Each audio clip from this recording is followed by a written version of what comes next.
Hello, very good afternoon. We will wait for a couple of more students and then we will start today's session, okay? Kindly wait till then.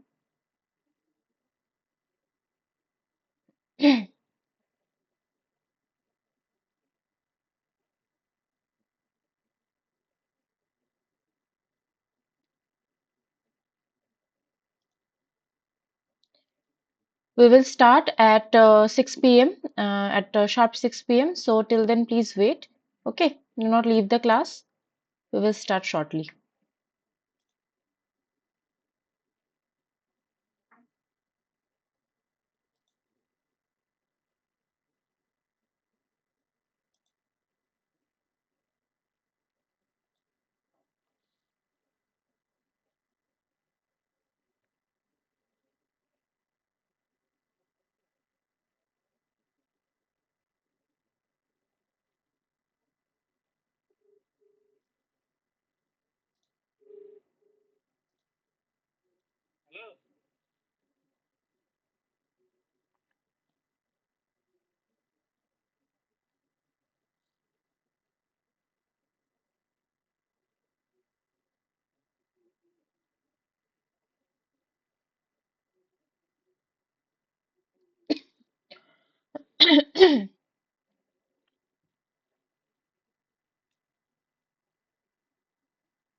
I hope my video is clear.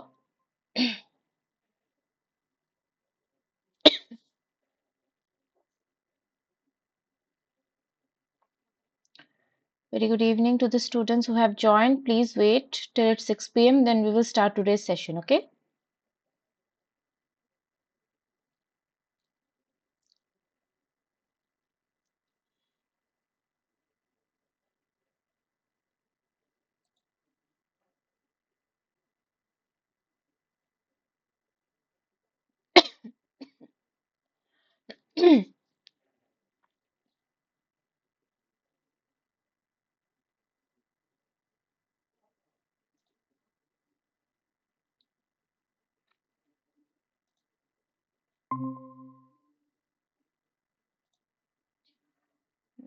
So, very good evening to the students who have joined. As I have said, we will start at 6 p.m. Meanwhile, can you please let me know if my voice is audible to you? And also, kindly let me know if you can see the video and the presentation properly. Please use the chat box for communicating for now.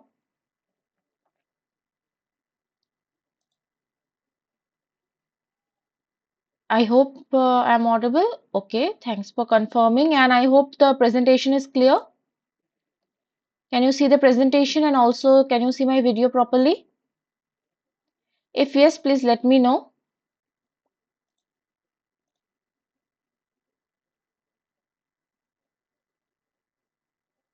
Okay, thank you for confirming. So since I'm recording the session, I have muted your microphones and cameras, okay, so that I can record it seamlessly. So the chat box will be the medium by which we will be communicating throughout our class.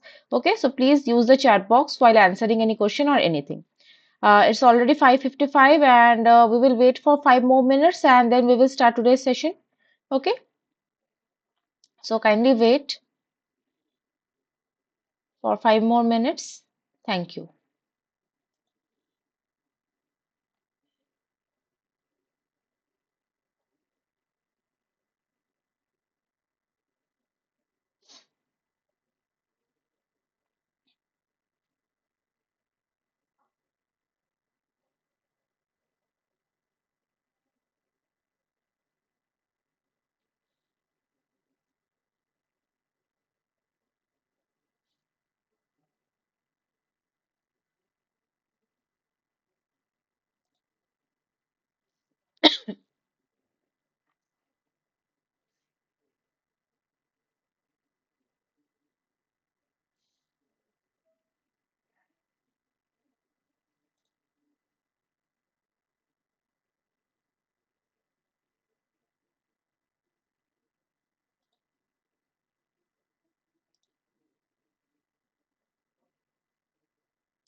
Please wait till it's 6 p.m. Then we will start today's session.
Yeah, very good evening to the students. It's already 5:58, so please wait for 2 more minutes. Let other students join, and then we can start the session. So as you have seen, I have muted your microphones and cameras because I am recording the session. This recording will be provided to you after the class so that you can recap anything that you have missed for some reason. Okay, so that is why for seamless recording, I have muted your microphones and cameras, but the chat box is always open and please use the chat box as a medium for communication. Okay, if you have any doubt, any query, anything you want to say, you can use the chat box.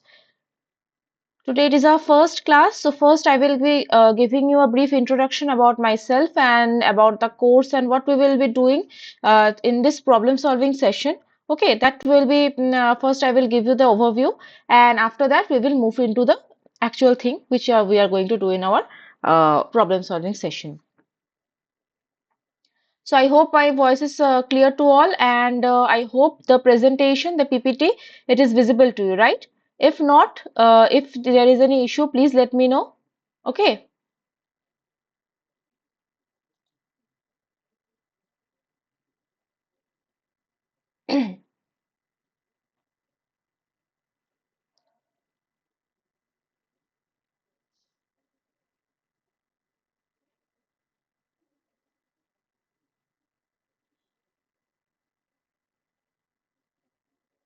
So I think it's almost 6 p.m. I think I should start.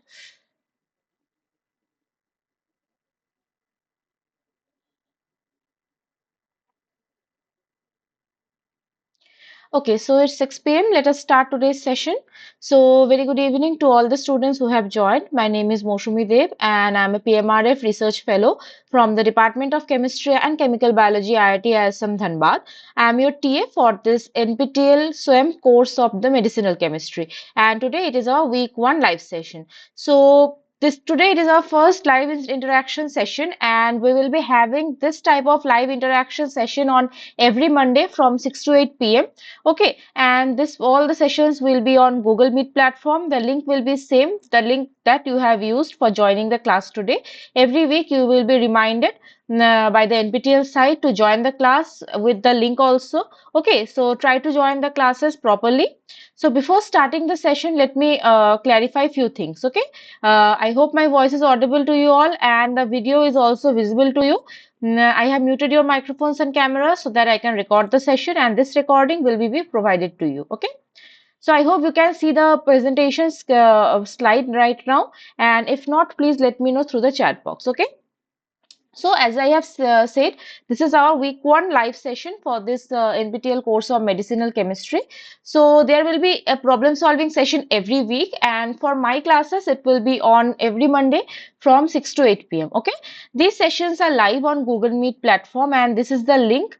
This link will remain same from throughout our course. Okay, for every class this link will be same for Monday class. Okay.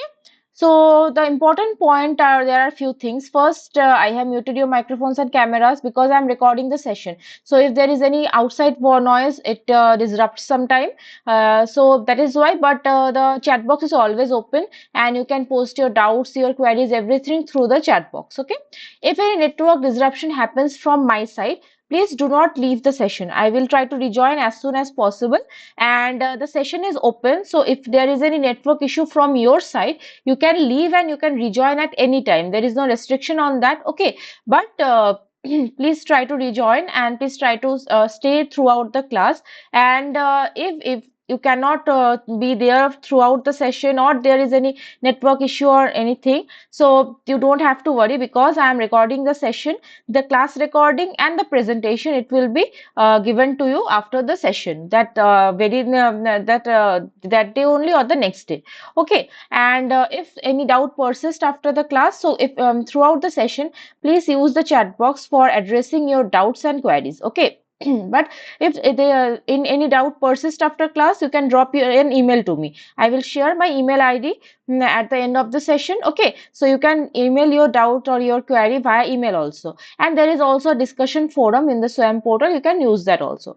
Now one before starting, I will let me clarify you where you will be finding this recording and the presentation, right? So you have to go to the the SWAM page. Okay, the announcement session, the announcement page where is the of the medicinal chemistry. After logging in, you will be seeing something like this. Okay, there are the weekly reminders and the course content updates and everything is there. So here you will see a left panel. This left panel will have your weekly course tutorials and all the lecture videos, and also you will be having the assignments. My job is to help you with the weekly assignments. Okay, in our session, what we will be doing, we will be solving some MCQ questions which are related to the particular week's course content, and we will discuss although the questions will be MCQs, the answers will be elaborately discussed, so that you can understand the particular topic in a better way. Also, in the final examination, if subjective questions are given or descriptive questions are given, you can easily answer. Okay, and here you will be seeing in the left panel there is a problem solving session. If you click on that particular thing on the problem solving session recording, you will be redirected to a page. If you click on here, you will be redirected to Excel sheet, and there it contains the YouTube link for the class. Okay, the recording I will be posting on YouTube, and the link will be provided to you. Also, the presentation, this presentation will be updated to a particular Google Drive folder. Okay, you can download the presentation from that folder and you can read. Okay, so these are the things, these are the few things which I had to clarify. If you have any doubt regarding these things, please feel free to reach me through the chat box. Okay, now let us go back to our presentation, and as I am saying that if you have any doubt or any query, please let me know through the chat box. So as I have said, what we will be doing, we will be discussing a particular week's question. So today it is our week one. Okay, so we will be discussing about your week one course content of the NPTEL course of medicinal chemistry. So let us first see what are the course contents. So the course contents are as follow. We have a brief introduction about the medicinal chemistry. Okay, what is medicinal chemistry, how it works, and whatever it is, the related topics, and what is basically this we will be discussing about the drug discovery, what are the topics or themes of drug discovery, and all these things we will be discussing in today's class. Then we will discuss about several intermolecular forces. We will be discussing about the protein structure and function, and we will have some basic topics like acidity, basicity, and thermodynamics, kinetics. These some basic topics or related topics we will be discussing today. Okay, so this is the week one course content. So what we will be doing, I will show you for, so in today's class we will be solving around 15 to 20 question. Okay, and each question we will having four different option. There is asking for request for access. What is the access request?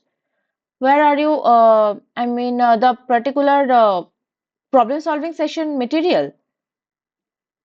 So, the email ID that you have used for login into SWAYAM, that same email ID you have to use for joining the thing. Or there might be a glitch. I will inform the authority about it. They will sort the issue. Okay.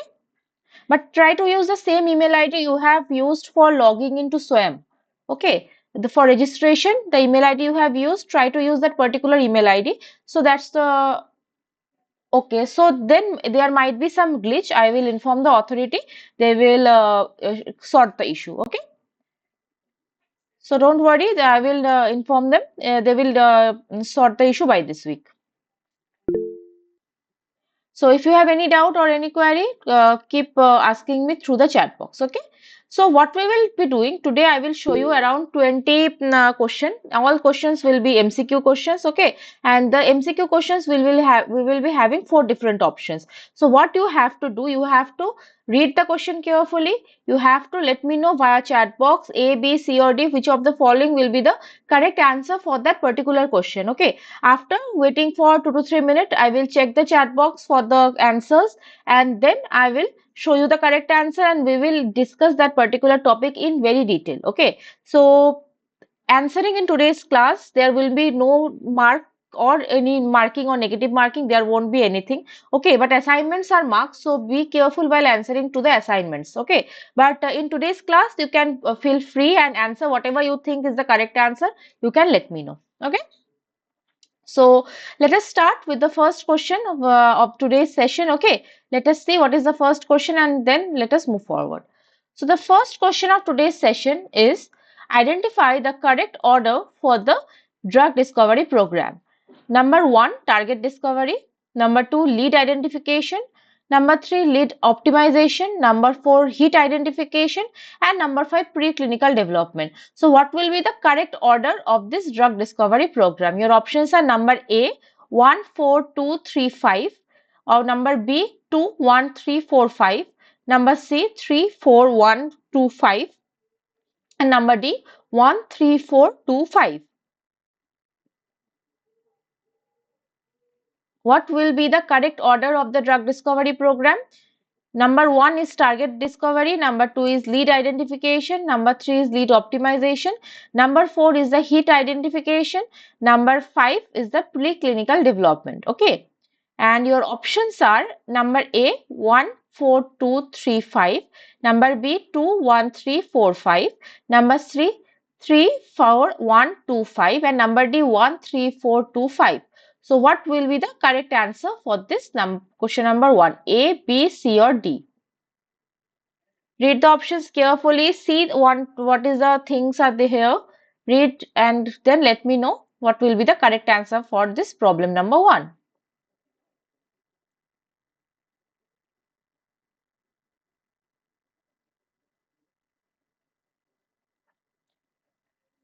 I will wait for 2 minutes, then I will check the chat box. Okay.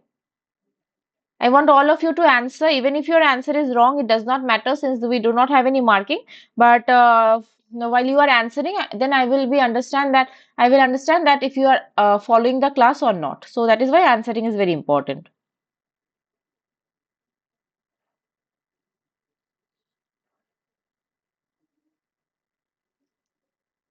What is the correct order of a drug discovery program? Number one, target discovery. Number two, lead identification. Number three, lead optimization. Number four, hit identification. And number five is preclinical development.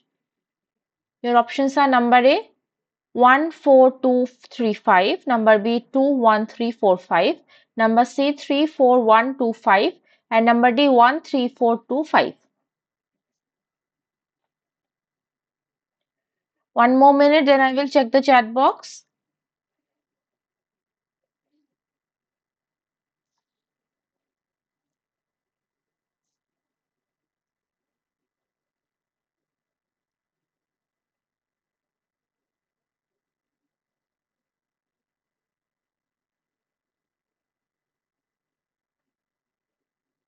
Okay, let me check the chat box.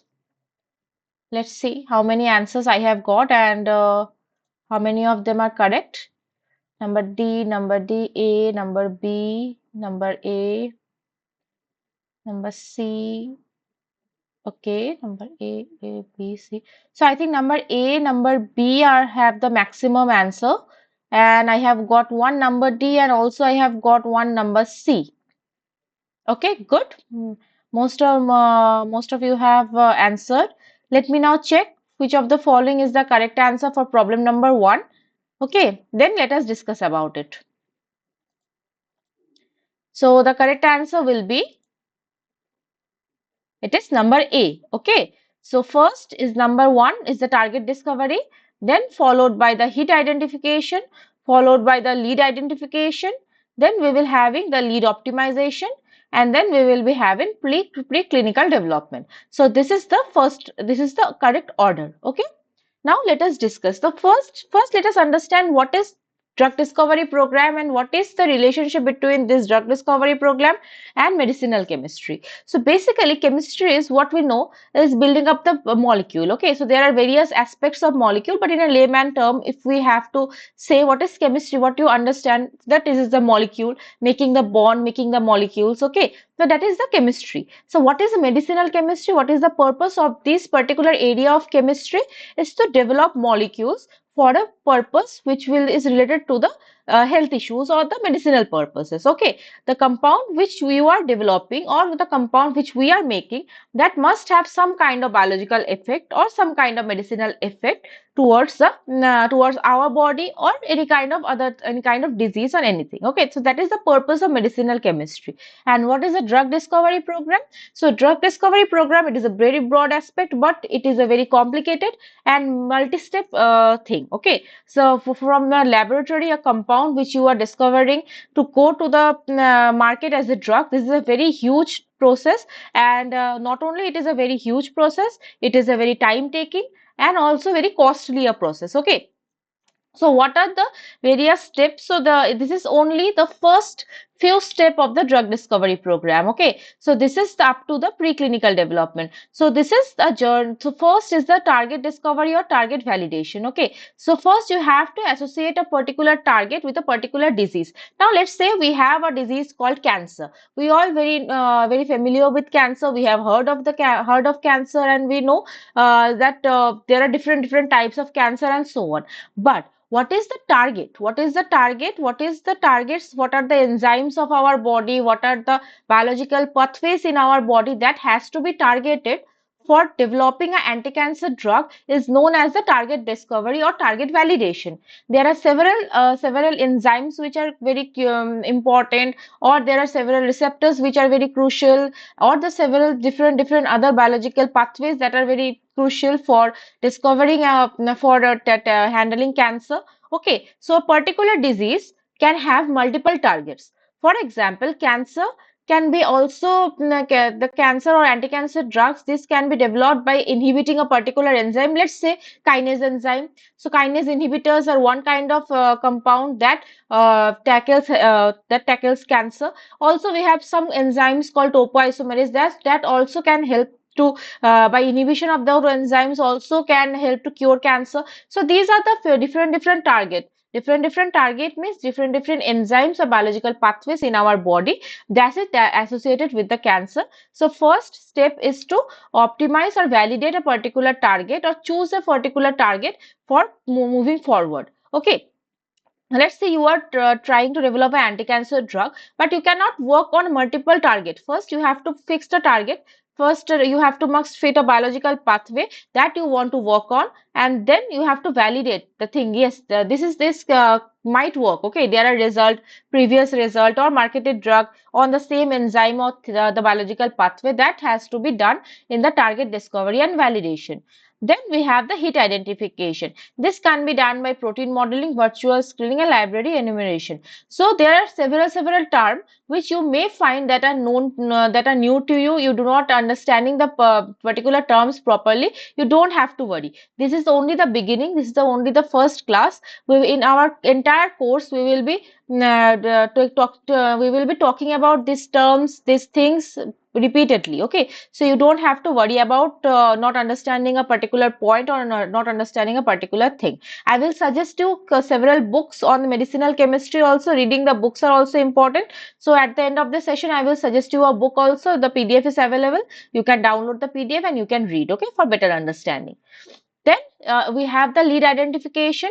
So first is the hit identification, then the lead identification. So lead is the more optimized version, or you can say hit are there can be many hits, but lead is the particular single or 2 to 3 molecules that we will be choosing from a pool of molecule to move forward. Okay. So how to do the lead identification?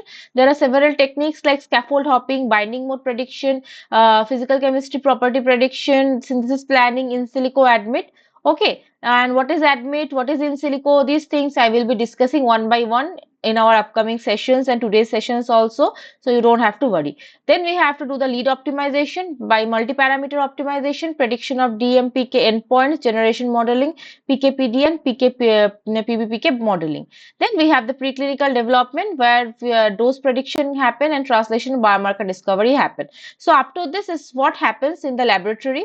Okay, and after that clinical trials started. So particular compound which you have discovered and we have that have passed all this data and which have gone through the preclinical development. After that the compound is goes through the animal trials or human trials. Okay, so these are the different steps.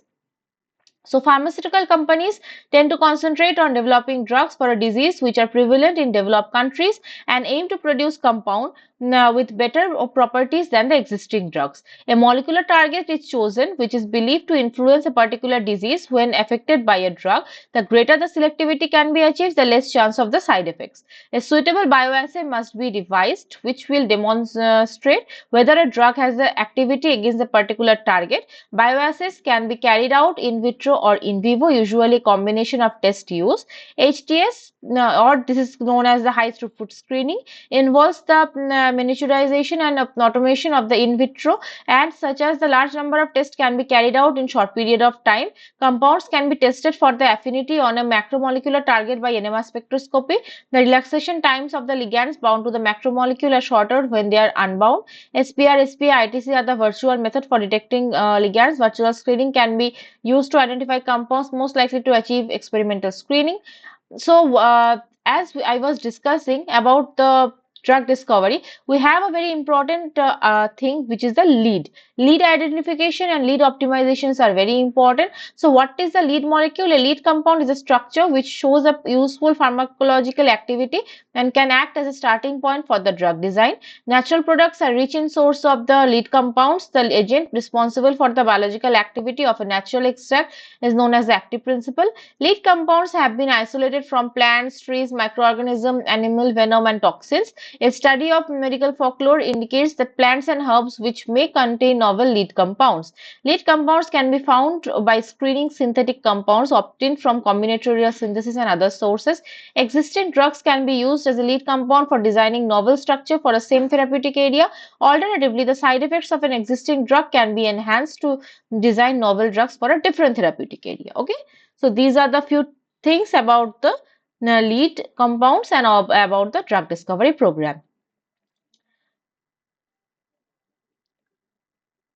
Yeah, the same content will be available in the Google Drive. Okay, so okay, you don't have to worry about whatever I am showing in this particular PPT. This whole presentation will be available in the Google Drive. Okay, so in that case, if you have missed something or you do not understand during the class something, you can look at it later also. Okay. This PPT which I am showing you to this time, this particular PPT I will be uploading in the Google Drive. You can download it from here and then you can read it later also. Okay, the same PPT will be available, so you don't have to worry. And the class recording, I will be posting this class recording to the YouTube, and the YouTube link will be available to you. So in that case, if you want to see the lecture video later also, you can also just check it. Okay. So the correct answer for problem number one was A, and I can see there are many answer number A as an answer. So very good. And even if your answer is wrong during class, you do not have to worry. Okay, because it's only a practice session, so there is nothing to worry. So I hope it is clear. Few terms which may they seem may seem to be unfamiliar, but as we will move forward to our sessions, you will be getting a clear view about all the things. Okay. So now I will be moving forward to our next question. So problem number two, it says that when a drug is approved for human test, when a drug is approved for a human testing during clinical trials, your options are number A between phase 3 and phase 4, number B between phase 1 and phase 2, number C at the end of phase 4, number D at the end of preclinical trial. When a drug is approved for human testing during clinical trials. When a drug is approved for human testing during clinical trials, number A between phase 3 and phase 4, number B between phase 1 and 2, number C at the end of phase 4, and number D at the end of the preclinical trials. Let me know in the chat box A, B, C or D which of the following will be correct answer for problem number 2.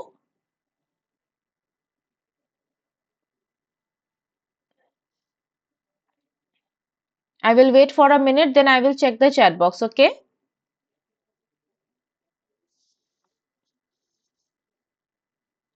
When a drug is approved for human testing during clinical trials,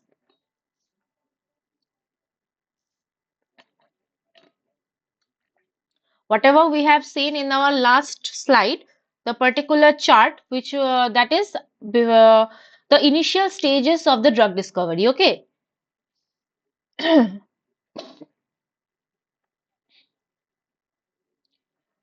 When a drug is approved for human testing, number A between phase 3 and phase 4, number B between phase 1 and phase 2, number C at the end of phase 4, and number D at the end of the preclinical trials.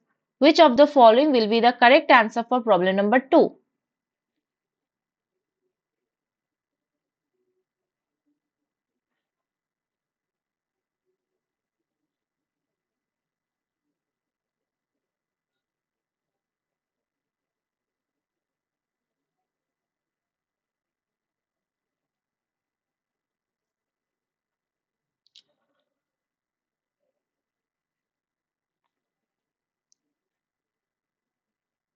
When a drug is approved for human testing during clinical trials, okay, let me check the chat box because we are a little behind time today since it's the first day and I have lots more question for discussing today. Okay, good. I have received almost everybody has answered. So number D, number A, number D, number D, number D. So majority has voted for number D and I have I think one number A. So let me check which of the following will be the correct answer for problem number 2.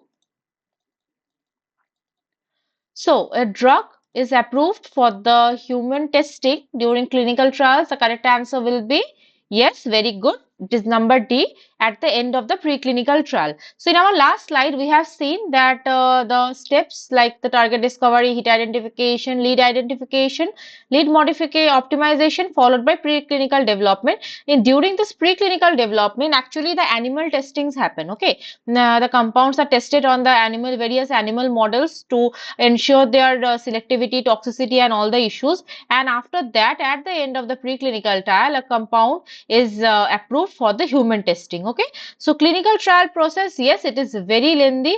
Okay, special designation can so it particularly it takes 5 to 15 years. So let's say 1 to 5 years for discovering a drug, and then up to 15 years for a clinical trial process. So a new drug, when it comes to the market, it actually takes almost 15 to 16 years. Okay, so ensure the secure stability, the ensure the everything particular thing. So it takes almost 15 to 16 years. Special designation can speed up the process. This means special situations like the COVID-19 pandemic, which we have seen, so this particular things can speed up the process. Okay, so at the preclinical trial, what happened? Exploring if and how the new drug may work. Okay, after that, after then the drug is approved for the human testing. Then phase one, exploring the safety and dosing of the drug. The phase one, is done on the human volunteers, and subsequently the number of volunteers are increased from phase one to phase three. In phase two, it explores the effectiveness of the drug, and phase three, exploring the safety and effectiveness compared to the currently available treatments. After the phase three, the drug is submitted to the FDA for approval. Then FDA reviews the drug to confirm the safety and effectiveness of the drug, and after FDA review, the drug is approved. Okay, and then there is a phase four, or it is also known as the post-market surveillance. Here, evaluating the drug over time on a large number of patients. Means when a drug is in market, it goes through a very large number of population. How the drug affects the large number of population, if there is anything, any kind of toxicity or any kind of off target activity. So this is checked in the phase 4 or the post market surveillance.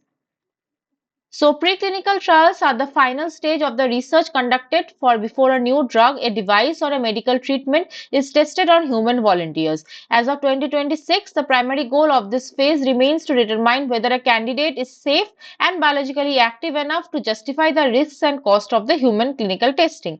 Key phases for the preclinical research. The process typically follows a sequential path to narrow down thousands of potential compounds into a single clinical candidate. One, basic research and target identification. The scientists identify a biological target like a protein or gene involved in the disease. Drug discovery and hit screening. Researchers test vast libraries of molecules, sometimes millions, in cellular models to find the hits that may affect the target. Lead optimization. The most promising hit or leads are chemically modified to improve their performance. IND enabling studies. The final candidate undergoes a rigorous safety testing, often in two animal species, one rodent and one non-rodent, to support the investigational new drug application, or INDA. Okay, so this is known as INDA, or investigational new drug application. Then regulatory requirements are there. All pivotal safety studies must comply good laboratory practice to ensure the data integrity and reliability. In US, the FDA requires detailed preclinical data before authorizing phase 1 clinical trial, a process monitoring by EMA in Europe under the clinical trials regulation.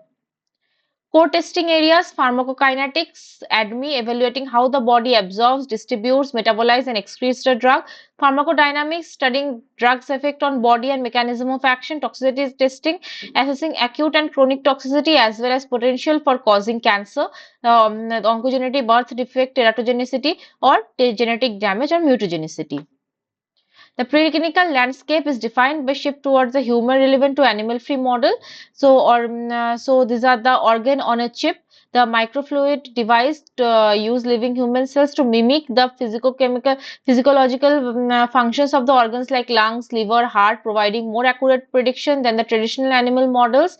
AI and digital twins are used. Regulatory evaluation like FDA Modernization Act 2 regulatory agencies increasing to accept data from non-animal new approach methodologies. High resolution modeling technologies like AlphaFold 2 are used to predict the 3D protein structures to access different species, helping researchers to select more relevant animal models when they are still necessary. So basically, preclinical studies, as I have mentioned, it mainly is done on the animals, but now the study is more shifted to the human relevant data, not on the animals, because yeah, animal lives are also very important.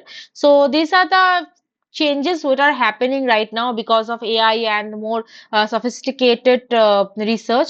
But animal testing is very important because how a drug will react in a body, you never know once until and unless it goes through the body. Okay. So yeah, for problem number two, the correct answer was number D. After preclinical studies, the drug is approved for testing in the human body. I hope it is clear. If there is any doubt, please let me know. Okay.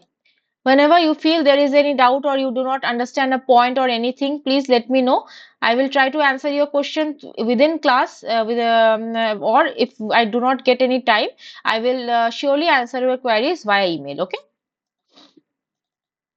So now let's go to the next problem. Problem number three, it says in ADME, A stands for number A agonism, number B antagonism, number C absorption, and number D affinity.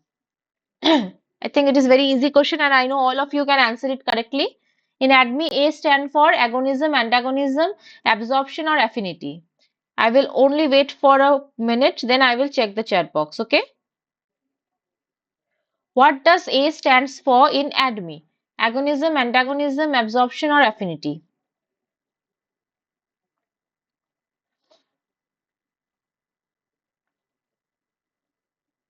I will wait for a minute, then I will check the chat box because it is very easy and I know all of you can answer it correctly.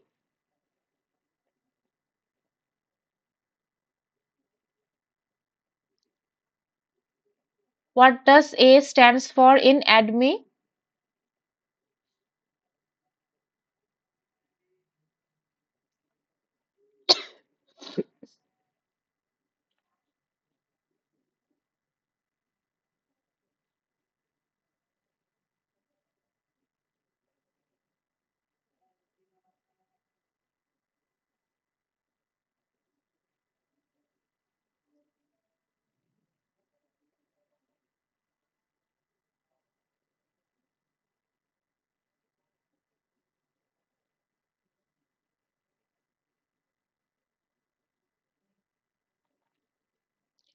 Okay, let me check the chat box because I know all of you can answer it correctly. Let me check how many correct answer I have got for this problem number three. Okay, I have got almost everyone has answered and everyone has answered, I think it correctly. Okay, number C. So all of you thinks it is number C and yes, all of you are correct. It is number C. In ADME, A stands for absorptions, right? Yeah. So now let us understand what is the ADME. I think absorption is the transfer of the drug from the sites of administration in the bloodstream. Most drugs are absorbed by the way they are have passive transport. Intravenous administration has no absorption. Fraction of administered drug and rate of the absorptions are important.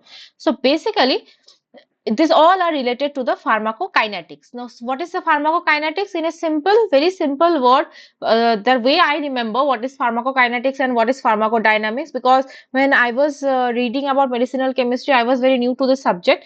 I was maximum time I got confused between the pharmacokinetics and pharmacodynamics. So, pharmacokinetics is basically what our body is doing to a drug. And this is the ADME. ADME means absorption, distribution, metabolism, excretion. Our body is absorbing a drug it is distributing within all the sites of our body, then it is metabolizing and excreting. So that is our body is doing through a drug, that is the pharmacokinetics.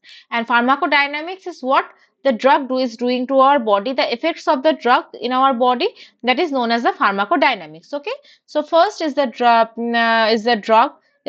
once the drug is prescribed, the drug is administered. So the route of administers are different. That some drugs are given orally in a form of tablet or capsule or syrup or anything. Some drugs are given in form of injection to directly to the bloodstream, and there are several modes of administration of a drug. Okay. Then, after administrating a drug, the drug distribute in the ovary organs on the bloodstream and the all the things, all this bloodstream and all the places in our body. Then our body metabolizes the drug, basically it in the liver mostly, and then the amount, the things which are not required are excreted by urine or feces. Okay, so these are the ADME or pharmacokinetics various terms, and there are several terms like bioavailability, absorption, first pass metabolism, okay, distribution, transport. All these things we will be reading one by one in our upcoming classes, not today. Okay, so because these are the very vast topics which we will be learning later. So ADME is a fundamental acronym for the in pharmacology and drug development that describes the pharmacokinetics, essentially what the body does to a drug. It tracks the movement of a compound through a living organism to administration to elimination. The four stages of ADME are absorption, the process by which drug travels from a site of administration like mouth or skin to the bloodstream; distribution, the movement of a drug through the blood to various tissues and organs; then metabolism, the chemical transformation of the drug by the body primarily in liver into metabolites that are easier to eliminate; and excretion is the final removal of the drug and the metabolites from the body, typically through urine and feces. Okay, so these are the various topics of ADME. We will be learning this all these things. So today's class is basically the introduction to the medicinal chemistry. Okay, so that we are getting familiar, we are getting familiar with the terms, and in our upcoming classes we will be diving to the topics in more detail, and we will learn about the things one by one. Okay. So now I will go to the next problem. Problem number 4. It says that how many patients participate in the phase 2 clinical trial? Your options are number A 100 to 300, number B 20 to 100, number C 1000 to 5000, and number D 150 to 500. How many patients participate in the phase 2 of the clinical trial? Earlier, we have seen there are phase 1, phase 2, phase 3 of clinical trial. After that, the drug goes to the FDA for review, and then the drug goes to the market. Okay, so the number, as I have mentioned then also, that the number of patients are not constant in each and every phase. So the number of patients are different in different phases of clinical trials. In this question, you are asked how many patients participate typically in the phase 2 clinical trial. Okay, what is the number? What is the rough number? Number A 100 to 300, number B 20 to 100, number C 1000 to 5000, and number D 150 to 500. Again, I will wait for a minute or two and then I will check the chat box. Let me know. Even if your answer is wrong, it does not matter since we do not have any negative marking for answering the class. Plus, please try to answer, then I will understand that if you are following me or not.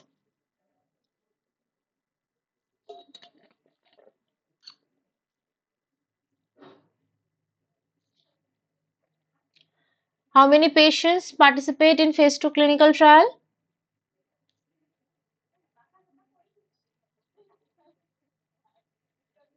Number A 100 to 300, number B 20 to 100, number C 1000 to 5000, and number D 150 to 500.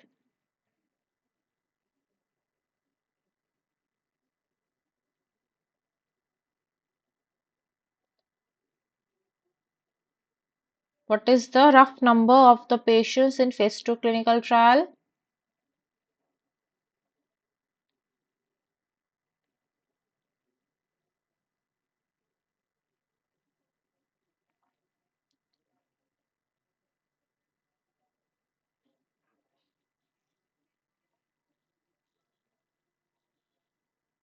Okay, let me check the chat box. Let me check if there is any answer or what are the answers that I have received for this problem number 4. Let me check. Okay, I have got many answers, I think. Number A, number A, number A, number A, number D, 100 to 200, number A, number A. So I think maximum students think that number A is the correct answer, right? Okay, one number B I have got, and I think I have got one number C also. Okay, one number D also I have got. Okay, so majority is with number A. So let me check if number A is the correct answer or there is any other correct answer for problem number 4. I have to check now. So the correct answer will be yes, number A is the correct answer. Typically, 100 to 300 patients participate in the phase 2 of the clinical trial. So the standard four phase process, so I have mentioned earlier also, the phase 1 of clinical trial is basically about the safety. If the drug is safe on humans or not. So it focuses on accessing safety, determining the dosage ranges and the identifying side effects in a small group of participants, typically by 20 to 100, often healthy volunteers. Okay. Then phase 2 is the efficacy. It evaluates whether the treatment works on a specific condition in a large group of 100 to 300 patients. It also explores the optimal dosing and frequency. Number phase 3 is the confirmatory phase. The large scale studies, thousands of participants across the globe participate and sites to confirm the effectiveness, monitor the long term side effect, and compare the new treatment to the current standard of care.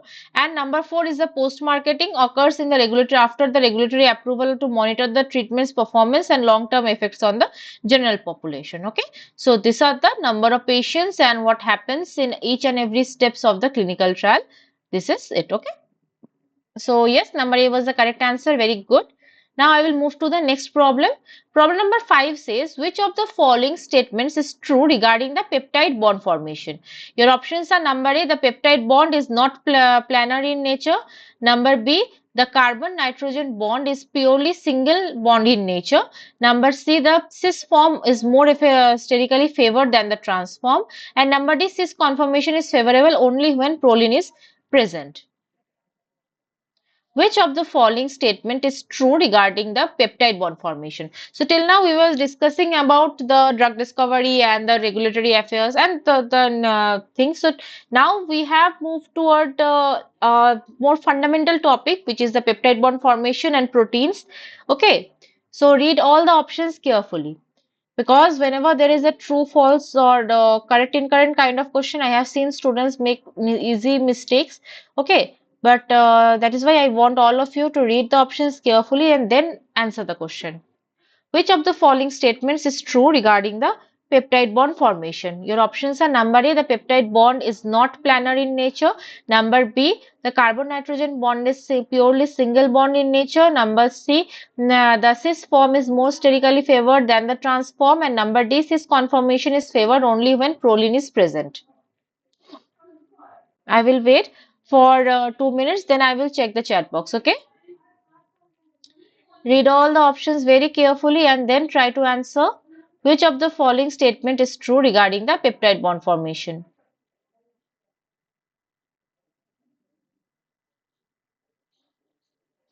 Number A, the peptide bond is not planar in nature. Number B, the carbon nitrogen bond is purely single bond in nature. Number C, the cis form is more sterically favored than the trans form. And number D, cis conformation is favorable only when the proline is present. Which of the following statement is true regarding the peptide bond formation?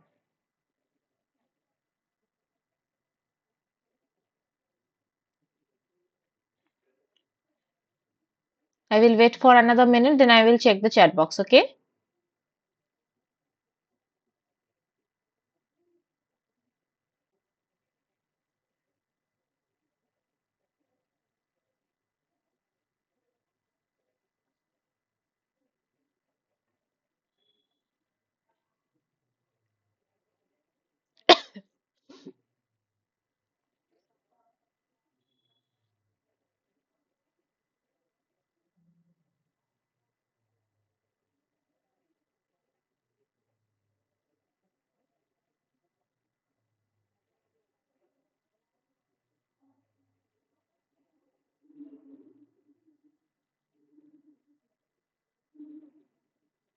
Which of the following statements is true regarding the peptide bond formation? Let me check the chat box now because I hope I will find some answers there.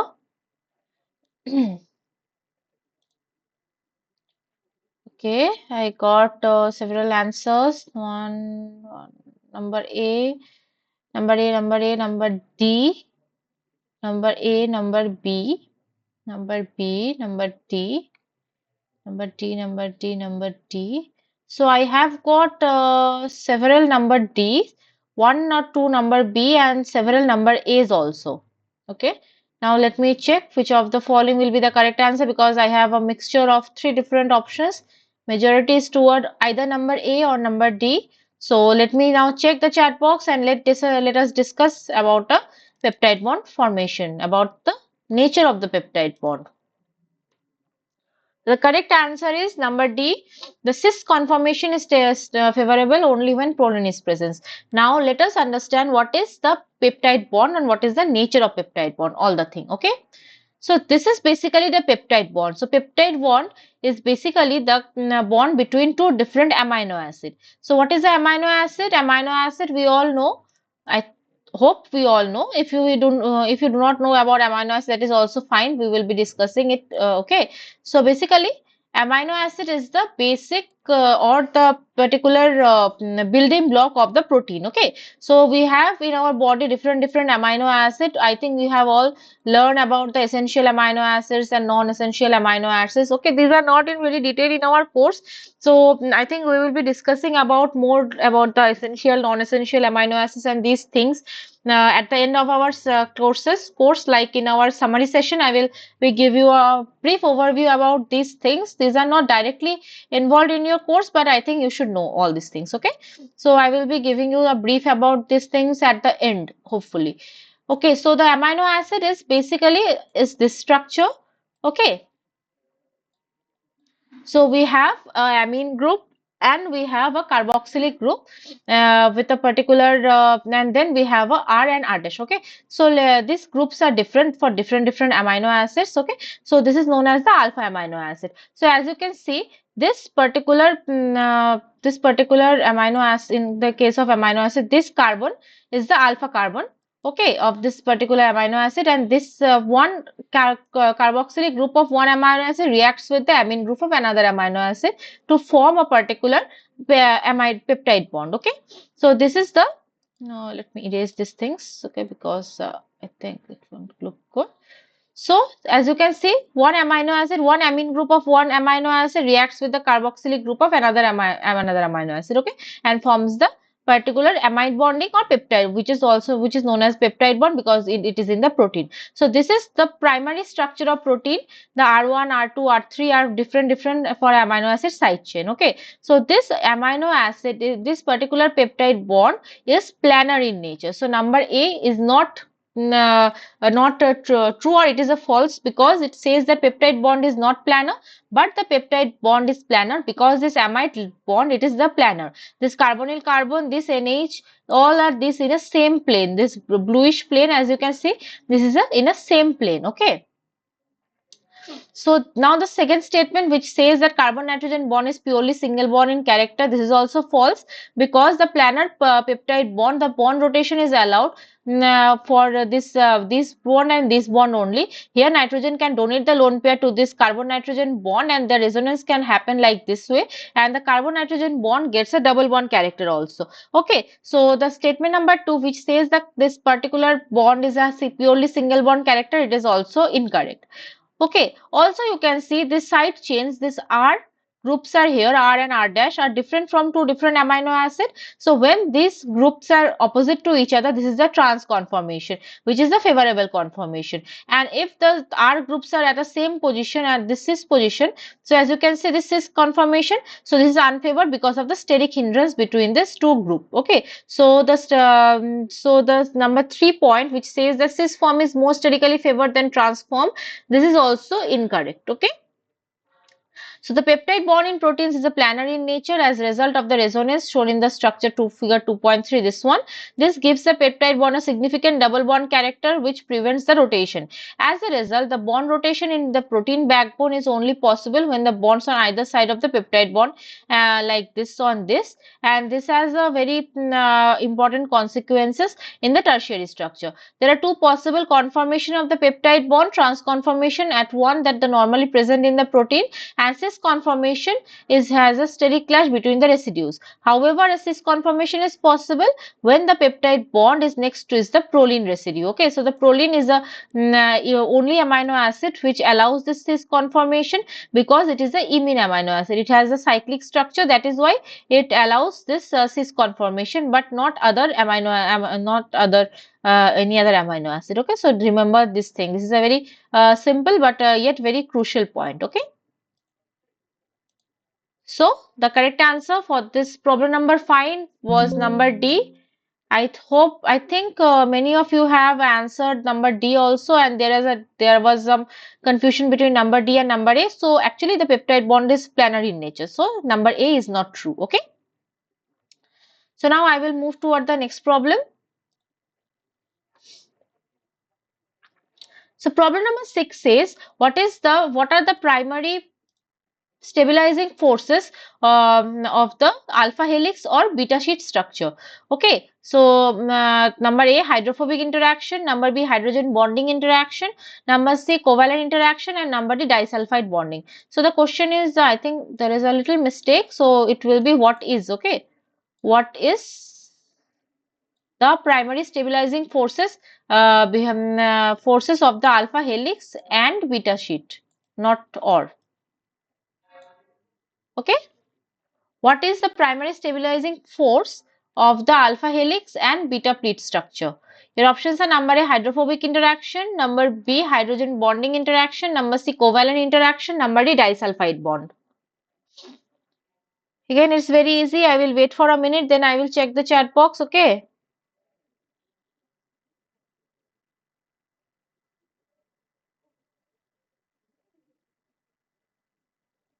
What is the primary stabilizing force of the alpha helix and beta pleat structure of protein? Number A, hydrophobic interaction. Number B, hydrogen bonding interaction. Number C, covalent interaction. Number D, disulfide bond. Let me wait for a minute, then I will check the chat box.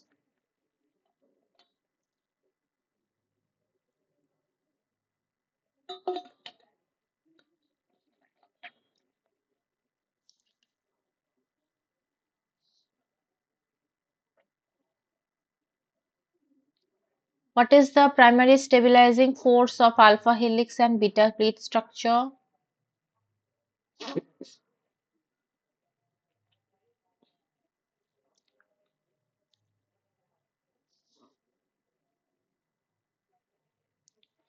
Okay, let me check the chat box.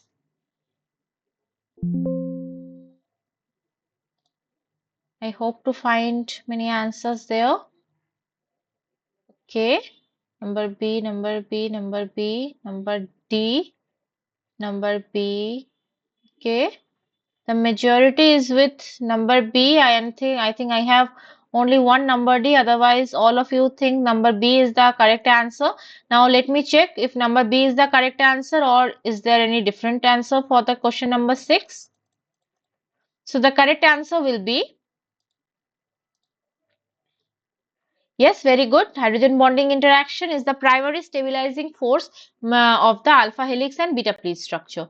So the secondary structure of the protein consists of the regions of ordered structure adopted by the protein chain. In the structure, proteins such as the wool, silk, and secondary structure are extensive and determine the overall shape and the properties of the protein. However, there is also regions of the secondary structure in In most other proteins there are three main secondary structure: alpha helix, beta pleated sheet, and beta turn. So the primary when the amino acids are joined by each other by the peptide linkage, it follows a chain. Okay, so this chain is known as chain of amino acid linked with each other through the peptide bond is known as the primary structure of protein. When these chains interact with each other via hydrogen bonding, it forms the different structures which are known as the secondary structures of the protein. So these are the alpha helix, beta pleated sheet, and beta turn.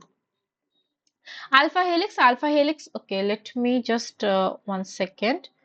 Let me delete this thing. I will correct the question later. So the alpha helix result from the coiling. Okay, sorry.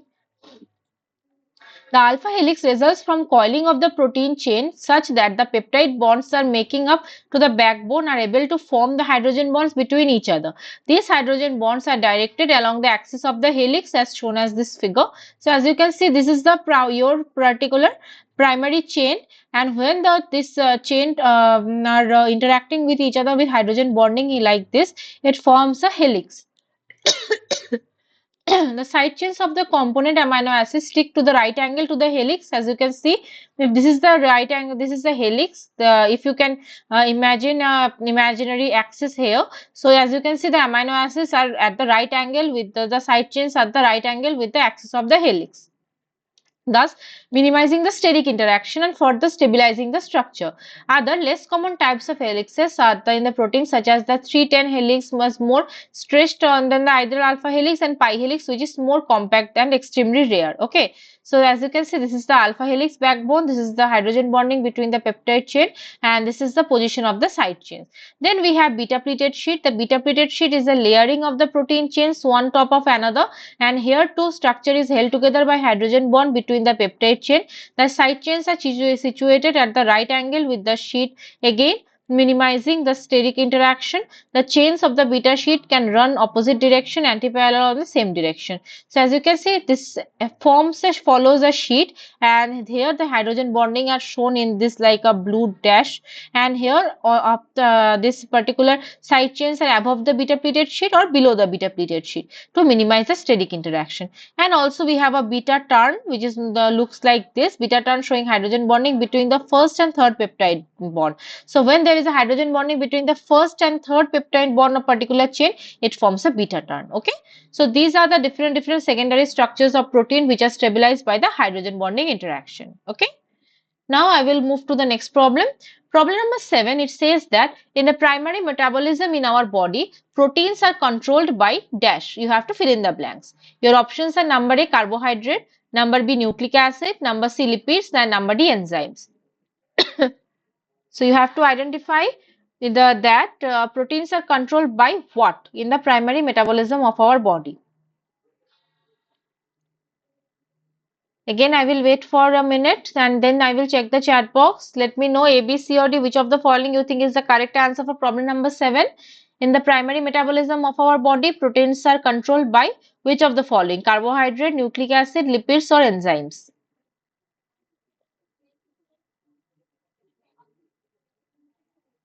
In the primary metabolism of our body, proteins are controlled by carbohydrates, nucleic acid, lipids or enzymes.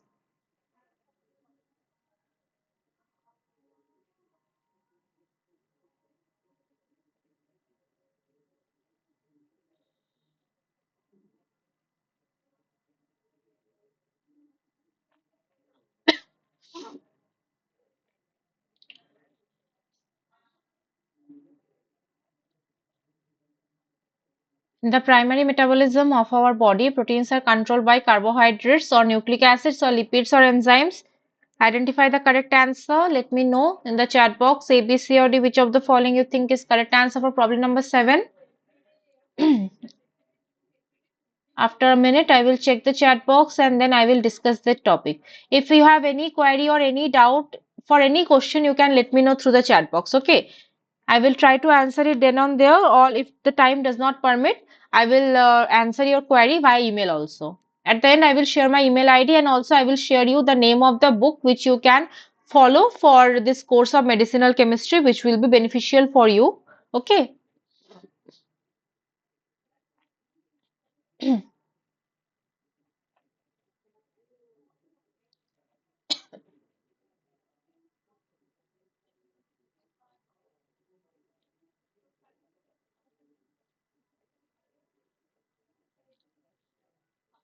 So let me now check the chat box. Let me see if there is any answer for problem number 7.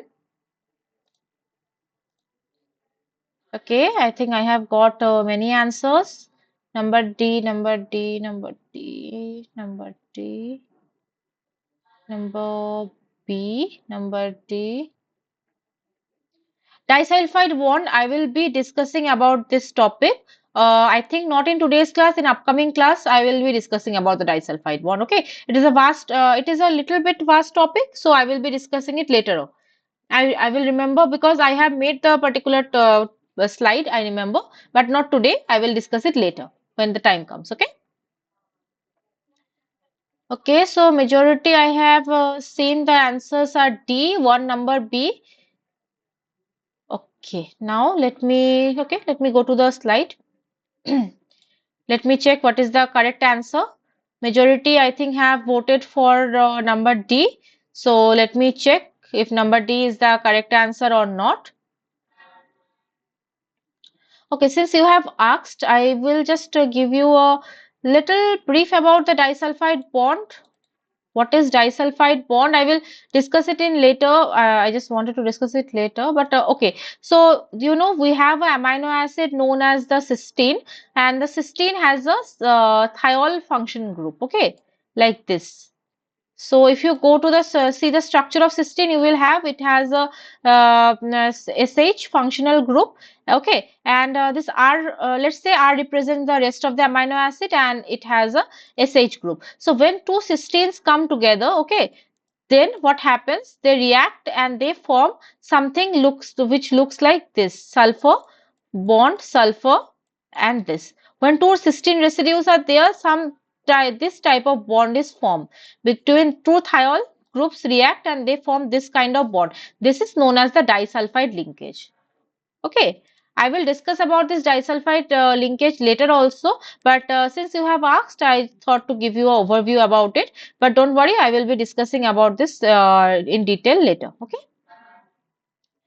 Okay, so in the primary metabolism of our body, the proteins are controlled by.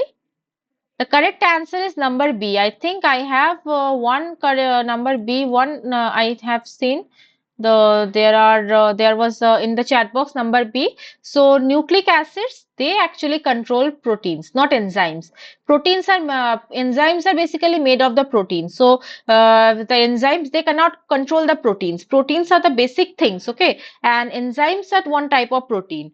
So nucleic acids are the thing that controls the protein. I think in the chat box there was only one number B as the answer. Let me just check one more time. Yes, only one person has answered it correctly. Number B, very good. No, nucleic acids, they control basically the proteins. Okay. So as you can see, this is the primary metabolism of our body. So it may look like a little bit critical, but this is all the things are written here. So the normal solid bonds, it is a chemical reaction in the usual sense, the starting material incorporated into the product. This dash bond compound needed for the reaction, but not always incorporated into the product. And this is the compound involved in controlling the reaction, not incorporated in the product. So as you can see, we have carbon dioxide in plants and photosynthesis, which gives us glucose. Glucose forms the pyruvic acid and other sugars and source of the carbon and energy, which gives rise to the polysaccharides, for which helps in the structure binding and transport. The sugars we have the ribose, and we have from ribose we have the nucleotides. Okay, then we have this phosphate, which then pyruvic acid goes to the citric acid cycle. From the citric acid, which citric acid cycle is responsible for the synthesis of the amino acids, and amino acids gives rise to the protein. Nucleotides or give rise to the nucleic acid.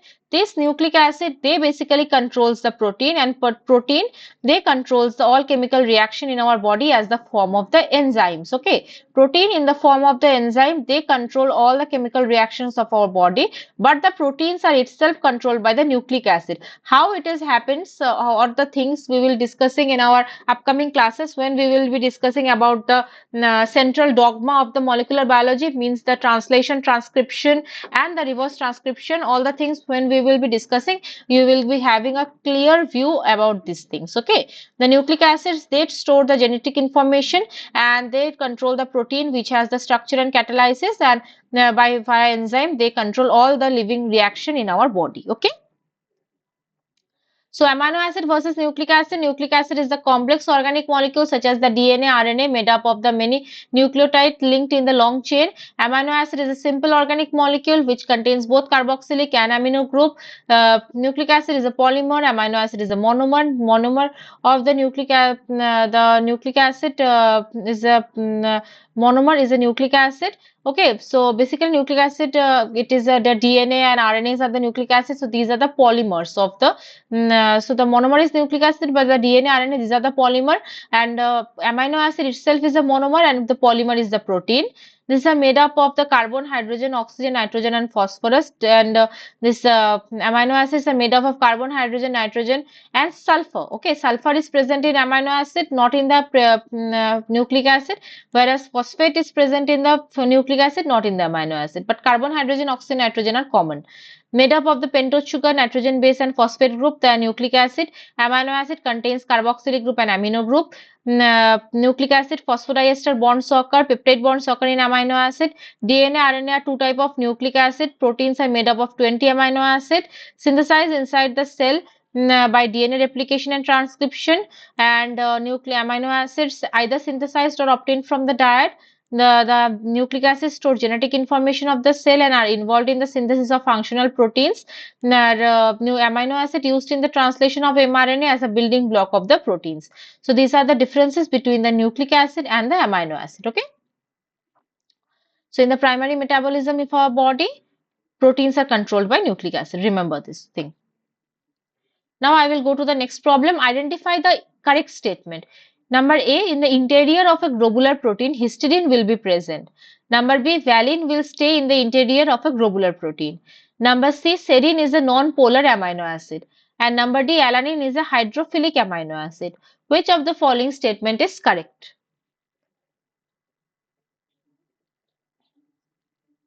Read all the options carefully and then let me know which of the following is the correct statement. Number A, in the interior of a globular protein, histidine will be present.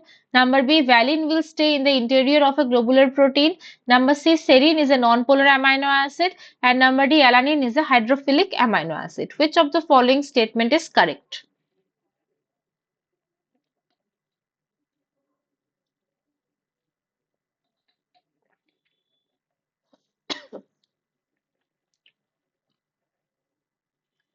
Read all the options very carefully and then let me know. Again, I will wait for a minute, then I will check the chat box. Which of the following is the correct statement? Number A, in the interior of globular protein, histidine will be present. Number B, valine will stay in the interior of a globular protein. Number C, serine is a non-polar amino acid. Number D, alanine is a hydrophilic amino acid.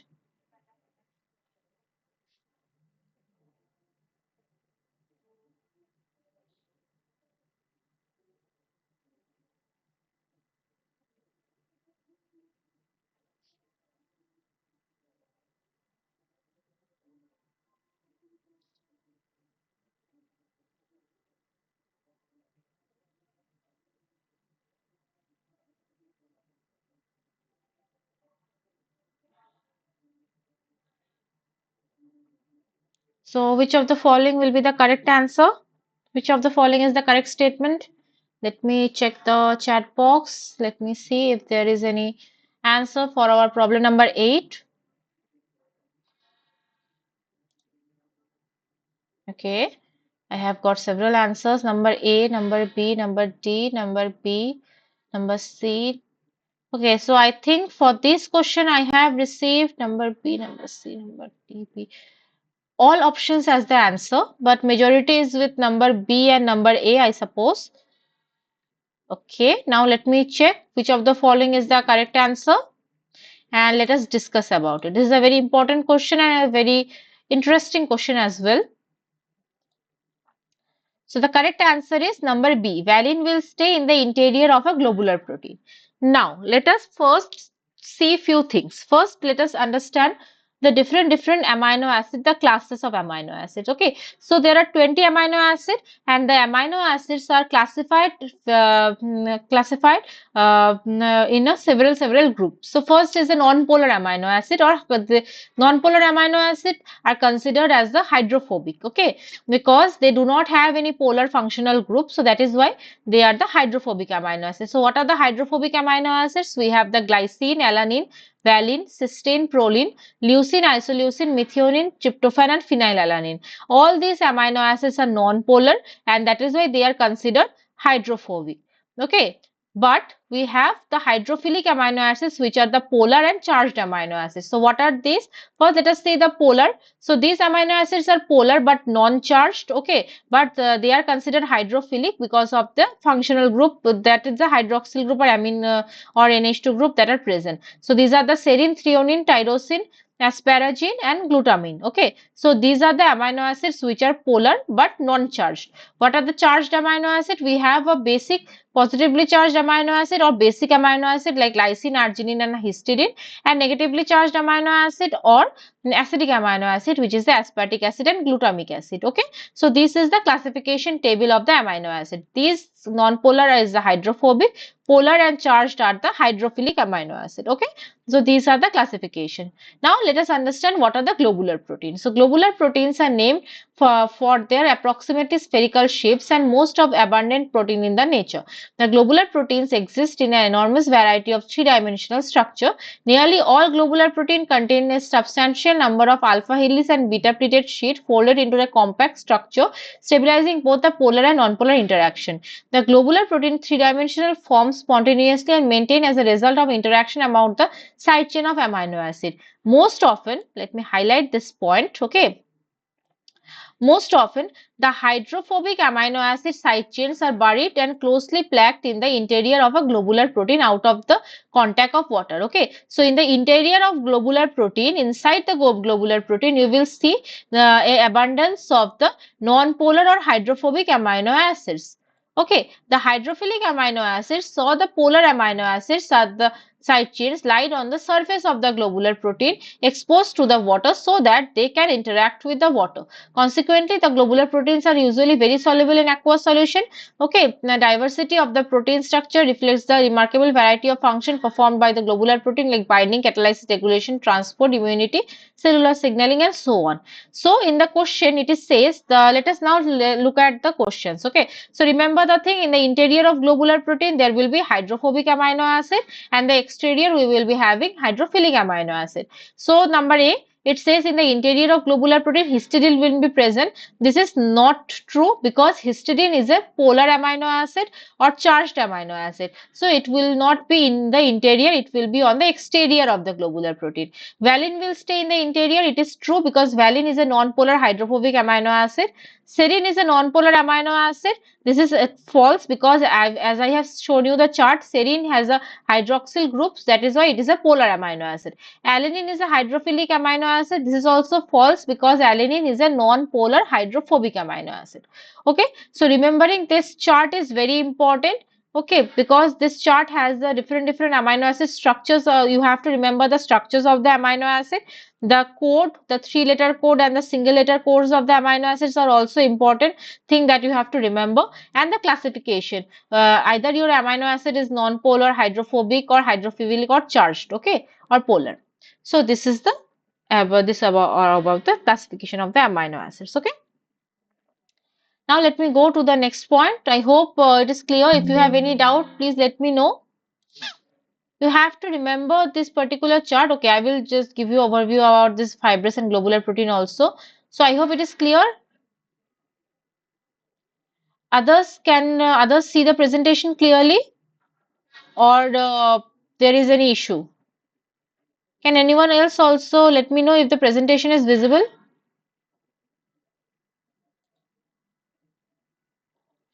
The presentation is visible, right? Okay, so there might be a network issue. So if there is anyone else also suffering from the this thing, you can rejoin at any time. Okay. Due to the sometime due to the issue of the connection, you might not see the presentation. That time you can rejoin by leaving the class. You can rejoin. Okay. So what is the difference between the fibrous and globular protein? These are the very two important type of protein present in our body. Fibrous protein is a class of insoluble protein which constitute the main structural elements of our body. It has a long and narrow shape and helical and sheet structure. Globular protein, a protein soluble in water, tend to be involved in the metabolic function, has a round or spherical shape, have a folded ball-like structure in the tertiary structure. Okay. Fibrous protein in the secondary structure, globular protein has a structural structure. Fibrous protein consists of the repetitive amino acid sequence, and globular protein consists of an irregular amino acid sequence. Fibrous protein is insoluble in water, acid, and bases. Globular protein is soluble in water, acid, and bases. Fibrous protein have a strong intermolecular interaction. Globular protein has weaker intermolecular interaction. Fibrous protein less sensitive to changes of temperature and pH. Globular proteins are sensitive to the changes of the temperature and pH. Fibrous protein involved in forming the structures like collagen, elastin, actin, myosin, fibrin, keratin, etc. are the examples. And globular protein involved in the metabolic reaction like enzyme, hormone, hemoglobin, and immunoglobulin. Okay. Now let me go to the next problem. Problem number 9 says, which of the following method is unsuitable for determination of the 3D structure of protein? Your options are number A XRD, number B IR, number C cryo-EM, and number D NMR. Which of the following methods is unsuitable for determination of the 3D structure of protein? Your options are number A XRD, number B IR, number C cryo-EM, and number D NMR. From now on, I will be a little quick because we have a couple of question left for discussing. Okay, so I will wait only for a minute, then I will check the chat box. Let me know which of the following method is unsuitable for determination of 3D structure of protein: XRD, IR, cryo-EM, or NMR.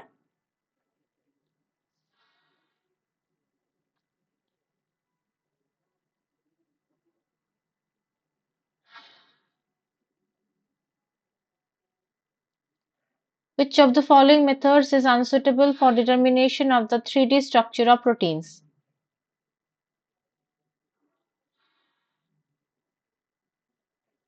XRD, IR, cryo-EM, or NMR? What will be the correct answer for problem number 9?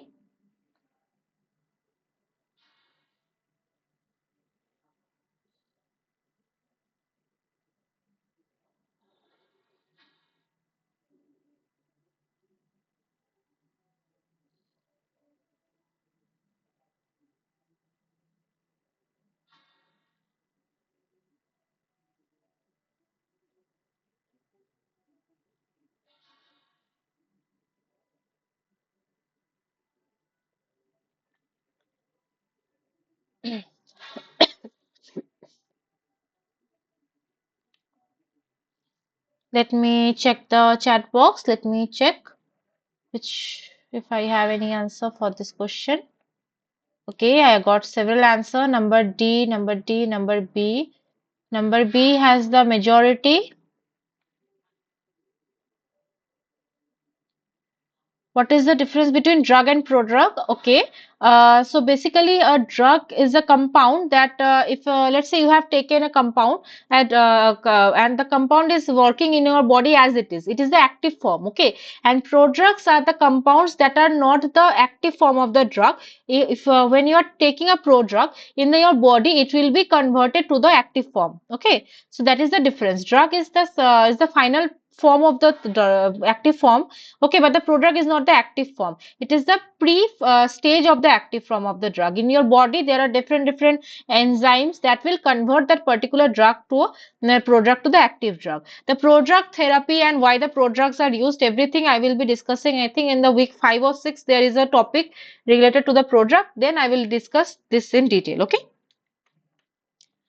Okay, so yeah, I have majority of answers like B and one or two number D. Let me check which of the following is the correct answer. So the method which is unsuitable for the determination of the 3D structure of protein is Yes, it is number B, IR. IR is not suitable for determination of the 3D structure of the proteins. Okay. So the 3D structure of protein is a fully folded functional conformation essential for the biological activity. The structure is determination by the specific sequence of amino acids and is stabilized by various chemical reactions. Levels of 3D opti organization. The tertiary structure, the overall 3D shape of the single polypeptide chain. It is formed when the local secondary structure alpha helix and beta Navigator sheet fold into a compact unit. Quaternary structure, the 3D arrangement of the multiple polypeptide chain or subunits working together to as a functional complex such as hemoglobin.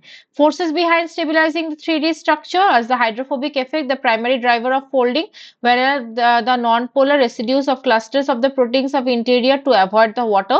Hydrogen bonds forming between the polar side chain to define the structure and identify molecular recognition. Ionic bond like salt bridge, electrostatic interaction between oppositely charged chain. Disulfide bond, strong covalent bond between two cysteine residues that provide a robust structural anchoring. I have mentioned it earlier. Van der Waals interaction like weak short ring interaction to help to precise atomic peaking of the protein core. So these are the level of forces behind stabilizing the 3D structure. What is the biological importance? The 3D shape creates a precise active sites for the enzyme and binding region for the signaling misfolding, and where the protein fails to achieve its 3D structure is a root cause of disease such as Alzheimer, cancer, and other neurodegenerative diseases. Okay. Traditionally, IR or infrared spectroscopy cannot determine a full atom by atom 3D structure of protein. While the standard tool for identifying secondary structure like alpha helices and beta sheet, it lacks the spatial resolution of the X-ray crystallography or NMR to map every atomic coordinate. Methods for determining the 3D structure is the X-ray crystallography or XRD, the traditional gold standard requiring the protein to be grown into a crystal. Cryo-electron microscopy or cryo-EM, a cutting-edge technique that images the flash-frozen proteins in their natural state without needing crystals. Nuclear magnetic resonance or NMR used to determine the structure of smaller protein in solution, providing data on their flexibility. Computational prediction, AI tools like AlphaFold 2 have revolutionized by the field by accurately predicting 3D structure directly from amino acid sequence. So these are the methods for determining the 3D structures, and yes, IR is not itself, it is not suitable for determination the 3D structure of the protein. Okay. Now I will move toward the next problem. I hope it is clear. Okay, if you have any doubt or any query, keep asking. If there is no, if time does not permit, I will try to answer your question in upcoming class or via email. Okay. Now let us go to the next question, problem number 10, which says which country is the world's largest producer of the generic drugs? Your options are number A USA, number B China, number C India, number D Japan. Which country is world's largest producer of the generic drugs? USA, China, India or Japan? Again, let me wait for a minute. Then I will check the chat box. Okay. Let me know what you think. Which country is the world's largest producer of generic drugs? USA, China, India or Japan?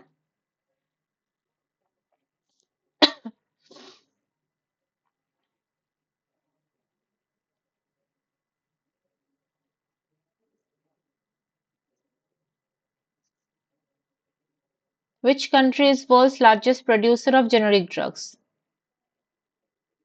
USA, China, India, Japan. I will wait for a minute, then I will check the chat box.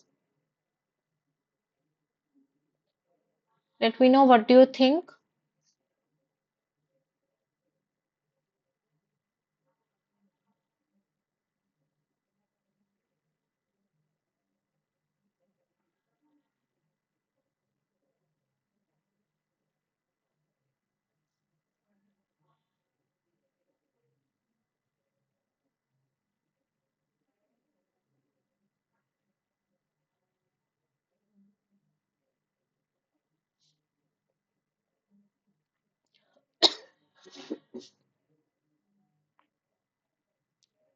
Which country is world's largest producer of generic drugs? USA, China, India or Japan? Let me check the chat box. Let me check if there is any answer. There will be answers, but let me check. I will discuss it. What is the generic drug? I will discuss it now. Okay. Okay. Number C, number C, number C, number C, number A. So majority is going with number C. I have one number A. Yeah, I will explain the what is the generic drug. Okay. Don't worry. I will explain it. So first, let me check the answer. So the correct answer will be yes. It number C is the correct answer. India is world's largest producer of the generic drugs. So first, let us understand what is generic drugs and what is its importance. Okay, so generic drugs are copies of the brand name drugs that have same active ingredient, strength, safety, quality, and effectiveness. They became available in the market after the original brand name drug's patent expires. Okay, so whenever a drug is approved by FDA, but by a particular company or pharma company, they have the patent of the drug and they have this particular drugs active ingredient, they have a brand name which is the original brand name. Okay, but the patent is not forever. Now after some time, after a few years, the patent expires, and then the drug then the same after that other pharmaceutical company can copy the particular drug's active ingredients, strength, safety, and everything, and they can sell it with a different name. These drugs are known as the generic drugs. Okay, so what are the different aspects between the generic and brand name drugs? So the generic drugs, the active ingredient must have the identical active ingredient at the brand name version. Brand name version, it contains the original patented active ingredient. So whenever a new drug is in market, it is patented by by their originator to secure their rights. Okay, so that other companies or other researchers cannot copy their research, so that they so that is why it is patented, and this is the that is the original drug. Both have the same active ingredient, means the compound is same.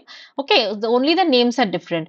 Inactive ingredient, they may differ in the the inactive ingredients such as the flavoring, fillers, or colors. So whenever you are taking a pill, let's say you are taking a capsule or taking a particular tablet. So without the active ingredient or active drug, there are several other things, like there are flavorings, there are colors, there are coating, there are fillers. So these are the different ingredient of a drug. Okay, these are known as the inactive ingredient. Means they do not have any active or they do not have any particular pharmacological effect on your body. So these are known as the inactive ingredient. So generic drug may differ the inactive ingredient like flavoring, fillers, and colors. Okay, than their brand name counterpart.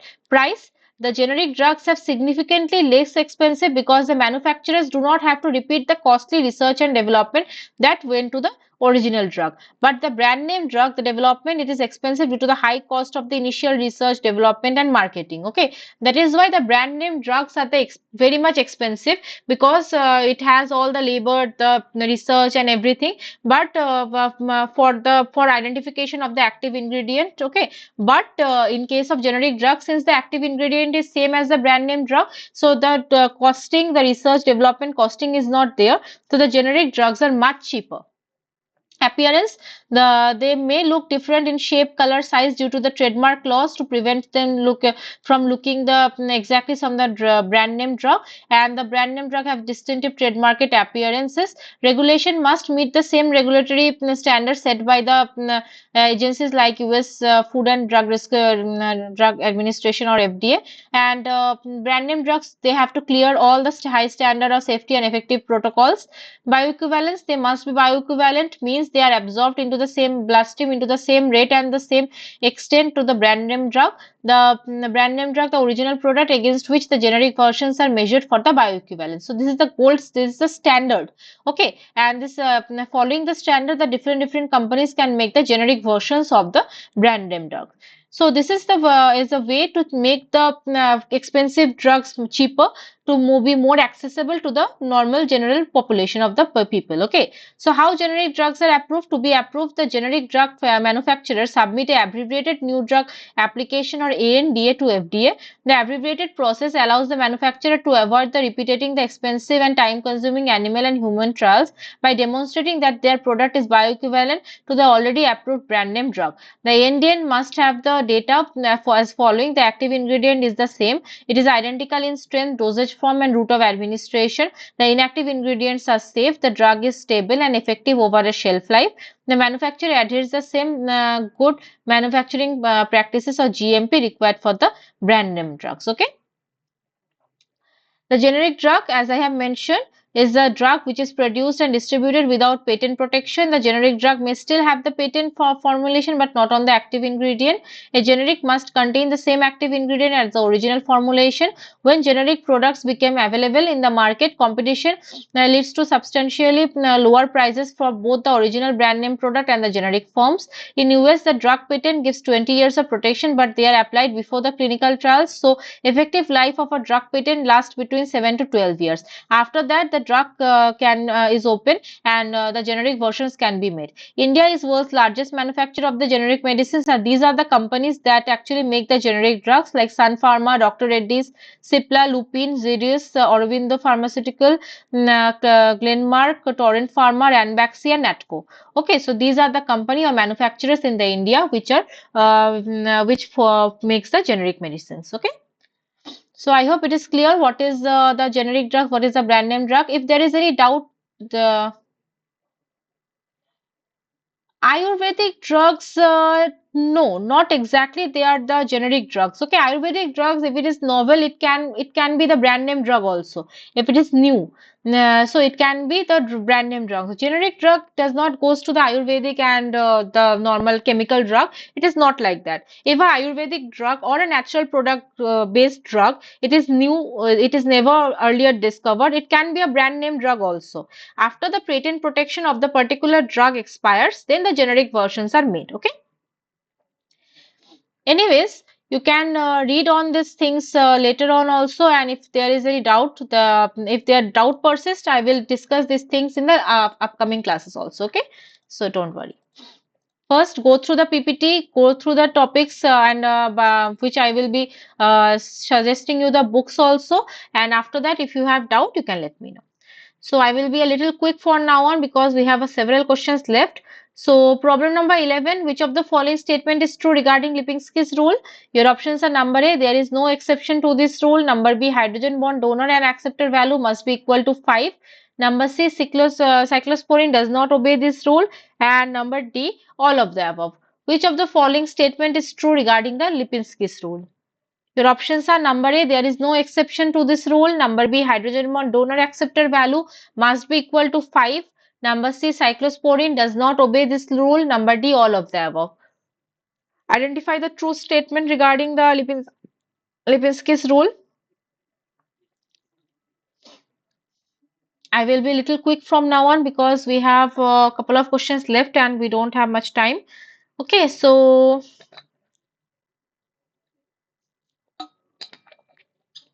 anyways, this is the first class. So if there are some topics which cannot be covered today, I will be covering it in the next class.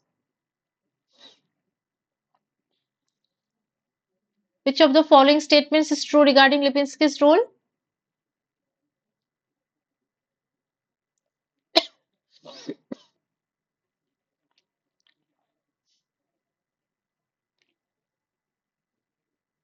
Number A, there is no exception to this rule. Number B, hydrogen bond donor acceptor value must be equal to 5.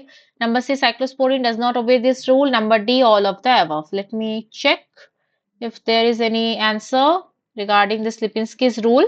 Okay. Where is this? Yeah. Okay, number C, number C, number C, number D, number C. I have majorities with number C. I have got one number D. Okay, let me check if number C is the correct answer or not. So yeah, the correct answer is number C. Cyclosporine does not obey the Lipinski's rule of 5. So Lipinski's rule of 5 is basically not more than 5. So for a drug to be orally bioactive. So the not more than 5 hydrogen bond donor, not more than 10 hydrogen bond acceptor. The molecular weight less than 500 and the CLOCP value is not greater than 5. So these are the physicochemical properties of a drug. So the hydrophilic and hydrophobic character of the drug is a crucial factor affecting the absorption through the gut wall. In theory, the molecular weight of the drug should be irrelevant. For example, cyclosporine is a this is the cyclosporine, okay. So it is a successfully absorbed through the cell membrane through the molecular weight is about 1200. In practice, however, larger molecules tend to be poorly absorbed. As a rule of thumb, orally absorbed drugs tend to obey the very list is known as Lipinski's rule of 5. The rule of 5 was derived from the analysis of compounds from the World Drug Index database aimed to identifying features that were important to making a drug orally active. It was found that the factors concerned the number of the multiple of 5, a molecular weight less than 500, not more than 5 hydrogen bond donor, no more than 10 hydrogen bond acceptor, a calculated log P value less than plus 5. Log P is a measure of drugs hydrophobicity. The rule of 5 has been extremely useful rule for thumb for many years, but it is neither qualitative nor foolproof.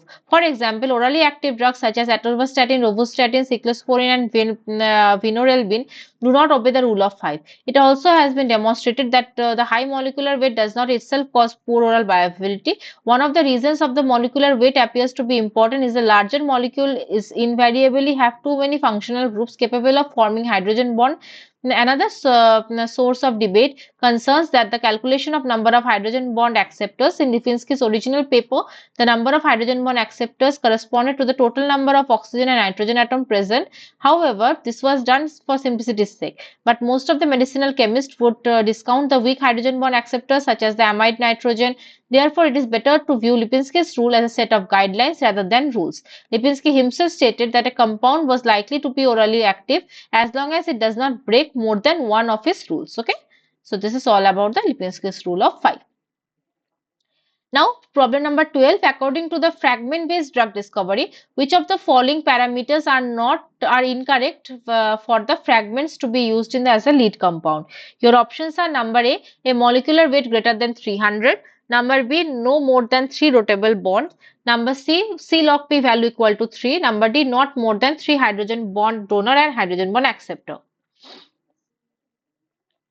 According to fragment-based drug discovery, which of the following parameters are incorrect for the fragments to be used in the lead compounds? Your options are number A, molecular weight greater than 300, number B, no more than 3 rotable bonds, number C log P value equal to 3, and number D, no more than 3 hydrogen bond donor or acceptor. According to fragment-based drug discovery, which of the following parameters are incorrect for the fragments to be used in the lead compounds? Again, I will wait for a minute, then I will check the chat box. Let me know A, B, C, or D, which of the following you think is incorrect, or which of the following options is the correct answer for problem number 12.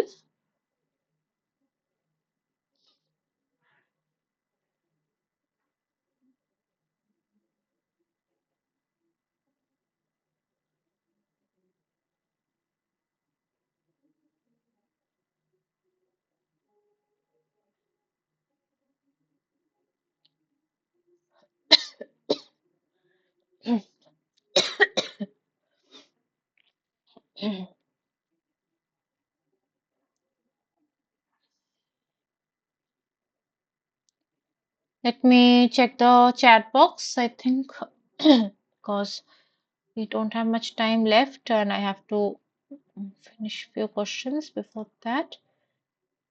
Okay, number A is the given answer. Number A, number C.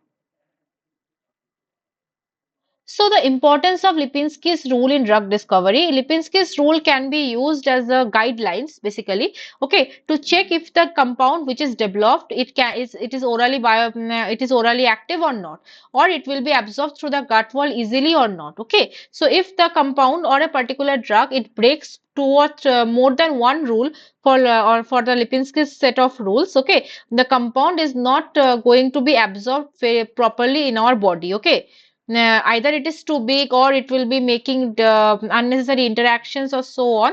So that is importance of the Lipinski's rule. It is used as a what should I say, as a guidelines. Means when you are discovering something, when you are designing a molecule, there should be a set of guidelines which you need to follow. Okay, so that is the importance of the Lipinski's rule in drug discovery. It is the guidelines, because it is made by using the in World Drug Index. Okay, the list of the drugs which are available or which are biologically active. That is the importance. Okay, for next question, majorly I have the answers as A, and one C I have gotten as answer. Okay, let me check which of the following is the correct answer. So the correct answer for problem number 12 is yes, it is A. The molecular weight greater than 300. This is incorrect. So properties of a lead compound, I was earlier I was discussing about the lead compound, the lead optimization, what is the importance of lead and all. So the sum of the so the compound to be the lead compound, what should is it, what should be the properties? Okay, some of the lead compounds that have been isolated from the natural sources have sufficient activity to be used directly from the in medicine without the serious side effects. For example, morphine, quinine, and paclitaxel. However, most the lead compounds have low activity and unacceptable side effects, which means significant amount of structural modifications are required. If the aim is of the research is to develop an orally active compound, certain properties of the lead compound should be taken into account. Most orally active drugs obey the laid down in Lipinski's rule of 5 or Weber's parameter. A study known to the orally active drug, the lead compound from which they are derived, demonstrate that the equivalent rules for a lead compound should be more stringent. This is because the structure of the lead compound almost certainly has to be modified and increased both in terms of size and hydrophobicity. The suggested properties of a lead compound are in it should be have a molecular weight of 100 to 350 AMU, a ClOC value of to 1 to 3. The ClOC is the measure of how hydrophobic the compound is. The general, there is an average increase of molecular weight of 80 AMU or increase of 1 in ClOC when going from lead compound to the final drug. Studies have shown that the lead compound generally have a fewer aromatic rings and hydrogen bond acceptors compared with the final drug. Such considerations can be taken into account when the deciding which lead compound is to use for the research project if several such structures are available. Another approach in making is the decision is to calculate the binding of the or ligand efficiency of the each potential lead compound. This can be done by dividing the free energy of the binding of the molecule by the number of non-hydrogen bond atoms present in the structure. For the better ligand efficacy, the lower the molecular weight of the final optimized structure. Moreover, you have the choice of lead compound more suitable ones have the necessary more potent. For the fragment-based drug discovery, a rule of 3 has been suggested for the fragments to be used. A molecular weight less than 300, not more than 3 hydrogen bond donor, not more than 3 hydrogen bond acceptors, ClOC value equal to 3, no more than 3 rotable bonds, and a polar surface area of 60 angstrom square. Okay. So these are the properties of lead compounds. You do not need to memorize these three. When I will share the PPT, read the things. If you do not understand anything, let me know in the next class. Okay, I will repeat the thing one more time. Now let me go to the next problem. Problem number 13. It says what will be the correct order of acidity strength of the compounds? Your options are number A, HI greater than HBr greater than HCl greater than HF. Number B, HBr greater than HF greater than HCl greater than HI. Number C, HF greater than HCl greater than HBr greater than HI. And number D, HCl greater than HI greater than HBr greater than HF. What will be the correct order of acidity strength? Now we will upcoming few questions we will be focusing on this acid base strength and the general chemistry questions. Okay. So among these four acids, which is the most acidic, or what is the order of the acidity strength?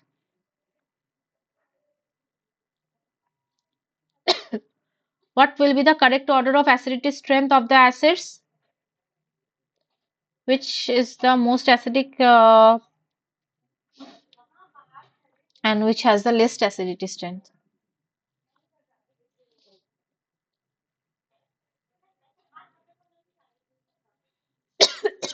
Sorry, let me wait for a few time.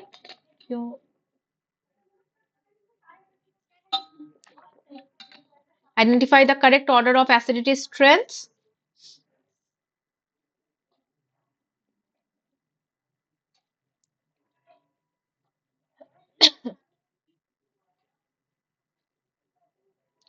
Let me check the chat box. I think most of you have answered it correctly because I know it is a very easy and basic question. So let me check. Okay. Number A, number C, number A, number C, V. What is V? Okay. Okay, number C. You wanted to say number C, number C, number C. So majority is with number C.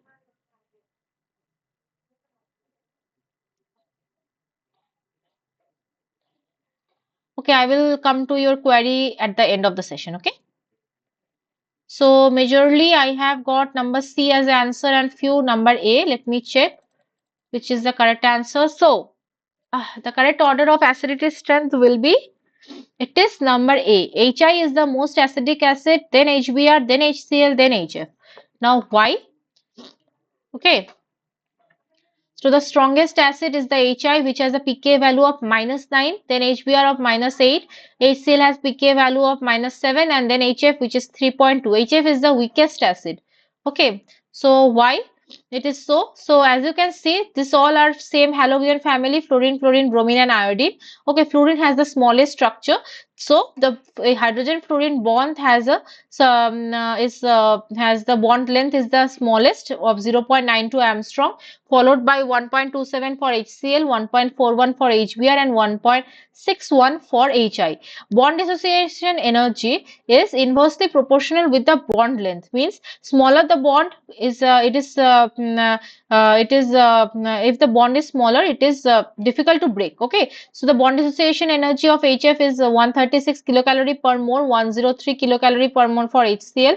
For HBr, it is 87 kilocalorie per mole. For HI, it is 71. So as you can see, these are the pK values. Okay, so down the group, the bond strength decreases, the bond length and acidity increases because large bonds are easy to break. Okay, so that is why the liberation of proton from HI is easier than the liberation of proton from HF.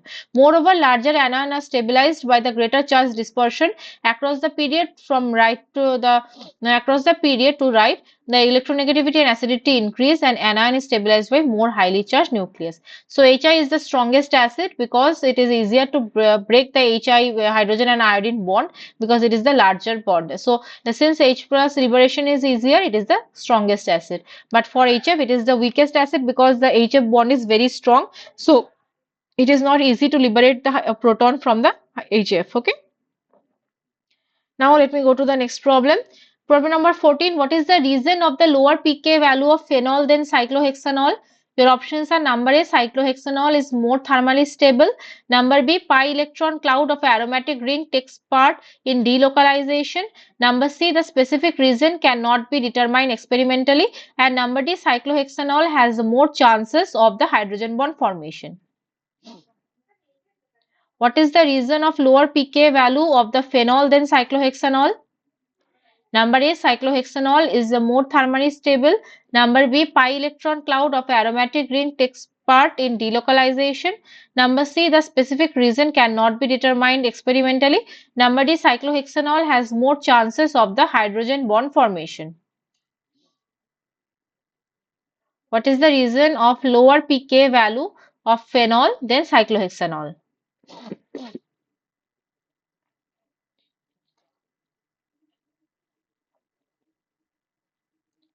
Again, I will wait for a few seconds. I think half of a minute I will wait.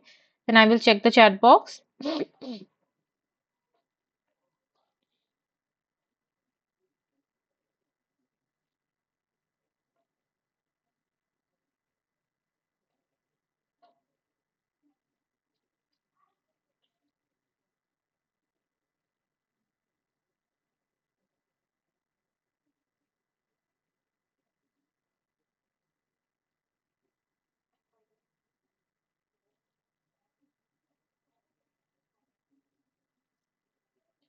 What is the reason of lower pK value of phenol than cyclohexanol? Let me check the chat box.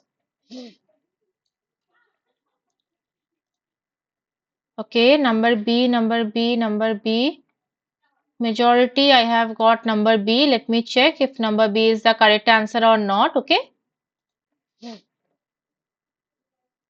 Yes, number B is the correct answer. Pi electron cloud of aromatic ring takes part in the delocalization.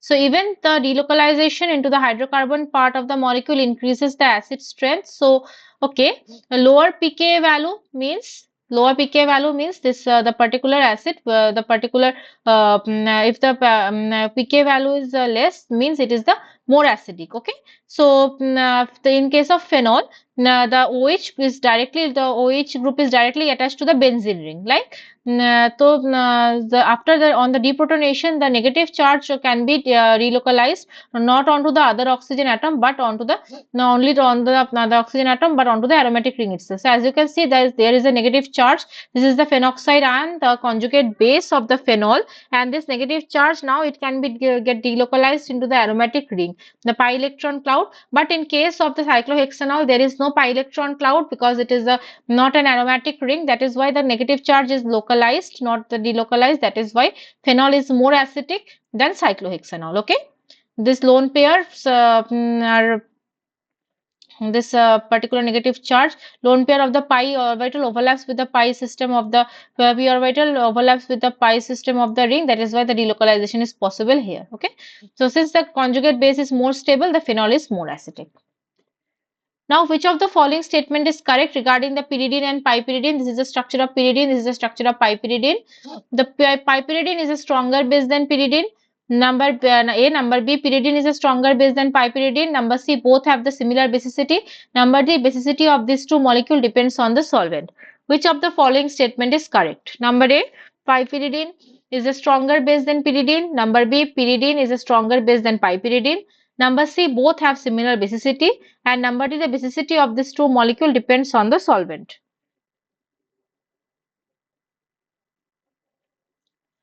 Which of the following statement is correct?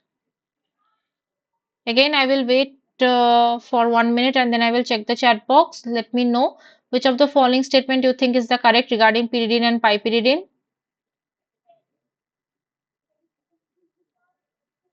We have around 5 more questions left. So after this question, I will show you the question and then I will show you the answer directly because we don't have much time, but we have to cover the things. So that is why after this question, I will not check the chat box anymore. I will directly show you the answer, and because we have to discuss the topic. Okay. You can practice the topics later, and also if you have any doubt or any query, I will share my email ID at the end. You can let me know via email also.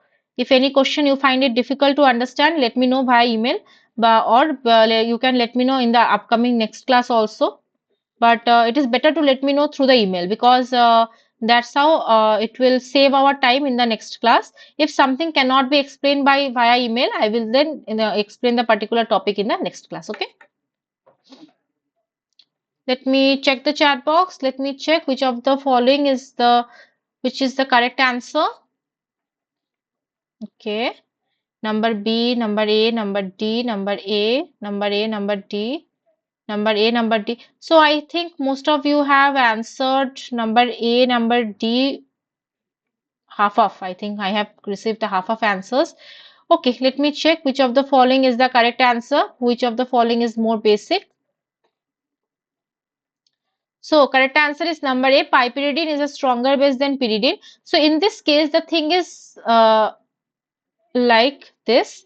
Okay. So in the pK associated with the protonation of piperidine, a typical secondary amine is about 13. The equivalent pK of protonation of pyridine, a compound similar to heterocyclic structure, but the lone pair is sp2 rather than sp3 orbital. Okay, so in case of this nitrogen, this lone pair is in the sp3 hybrid orbital. Okay, sp3 hybrid orbital means the lone pair has more p character, almost 314 fourth p character rather than the sp2 character. Okay, the sp2 character of this nitrogen has the sp2 character, means it has a more sp character. So this lone pair is not very much I mean very much available for donation, but in case of this lone pair of piperidine, it is more available to donation, and this piperidine's conjugate acid is more stable rather than this pyridine conjugate acid. That is why piperidine is more stronger base than pyridine. Okay, the pK associated with the protonation of pyridine, typically secondary amine, is about 13. The equivalent pK for protonation of pyridine, a compound which is similar to heterocyclic structure but has a lone pair on sp2 rather than sp3 orbital, is 5.5. Pyridine is a weaker base than piperidine because its conjugate base acid is a stronger acid. Nitriles, which lone pair is in sp hybridize, are not basic at all because lone pair with more p character has higher energy. They spend more time further from the nucleus. They are therefore more basic. Okay, because nitrogen of this piperidine has a sp3 hybrid character with a 3/4 p character, it is more basic because it is more available for a donation or available for acceptance of a proton. Okay. So now problem number 16 says identify the incorrect question. Number A, DMF shows two NMR signals in the from the methyl protons in the room temperature. Number B, DMF shows single NMR for the methyl proton at room temperature. Number C, DMF shows single NMR for the methyl at high temperature. Number D, the NMR of DMF show time average signal at the high temperature. So the correct answer, the statement which is incorrect will be number B, which says that DMF shows single NMR for the methyl protons at the room temperature. It is incorrect. Okay. So why it is incorrect? So this is the structure of DMF. Okay, DMF, as you can see, it is almost the resonance is similar to our peptide bond. The nitrogen is donating the lone pair to carbon nitrogen bond, imparting it a double bond character. Okay, so because of this double bond character, these two methyl group, they show two different the methyl group show two different signal in case of the your particular with respect to this thing. It shows two different signals. Okay, the NMR spectrum of NN dimethyl formamide or DMF recorded at the room temperature shows two different signal at the methyl groups. Why? Although it might have been expected that these two methyl groups would be magnetically equivalent environment, DMF has represented by two resonance form. As a result, conjugation between carbonyl carbon and nitrogen lone pair, the increase of double bond character in CN1 significantly to restrict the rotation at the room temperature. One methyl group is cis to the carbonyl oxygen and one methyl group is trans to the oxygen. Okay, and this anisotropy of carbonyl group is significant to influence the chemical shift to the position to the cis group. Using the heated probe, the NMR instrument, the spectrum of the NN dimethyl formamide can be recorded at high temperature. Then the spectrum show only one signal because at elevated temperature the rotation around carbon nitrogen bond is so fast that there is no this kind that we can see a time average average involvement. Okay, so the NMR of DMF show time average signal at the high temperature. This is true. The DMF shows single NMR signal at the room high temperature. This is also true. DMF shows single NMR spectrum at methyl at room temperature. This is not true because in the room temperature there is a resonance. That is why there are two different signal from the methyl protons. Okay, DMF show two different. So this is true. So number B is the incorrect statement. Now number 17, the interactions, you have to identify the interaction shows by 1 and number 4. This is the number 1 and this is the number 4. So both the interactions are which kind of interaction? So these interactions are the hydrogen bonding interaction. Okay. So what is a hydrogen bond? Is the electromagnetic attraction. It is not a true bond. Hydrogen bond must be directly bonded to a small atom of high electronegativity like nitrogen, oxygen and fluorine. It can form either from molecule or intramolecular or another part of the same molecule intramolecular. Hydrogen has a partial positive charge and the oxygen has a partial negative charge from being covalently bond to electronegative atom. So this is the hydrogen. So here you can see this hydrogen has a partially positive charge because oxygen is highly electronegative. It takes the charge toward itself, so that is why hydrogen is partially positive.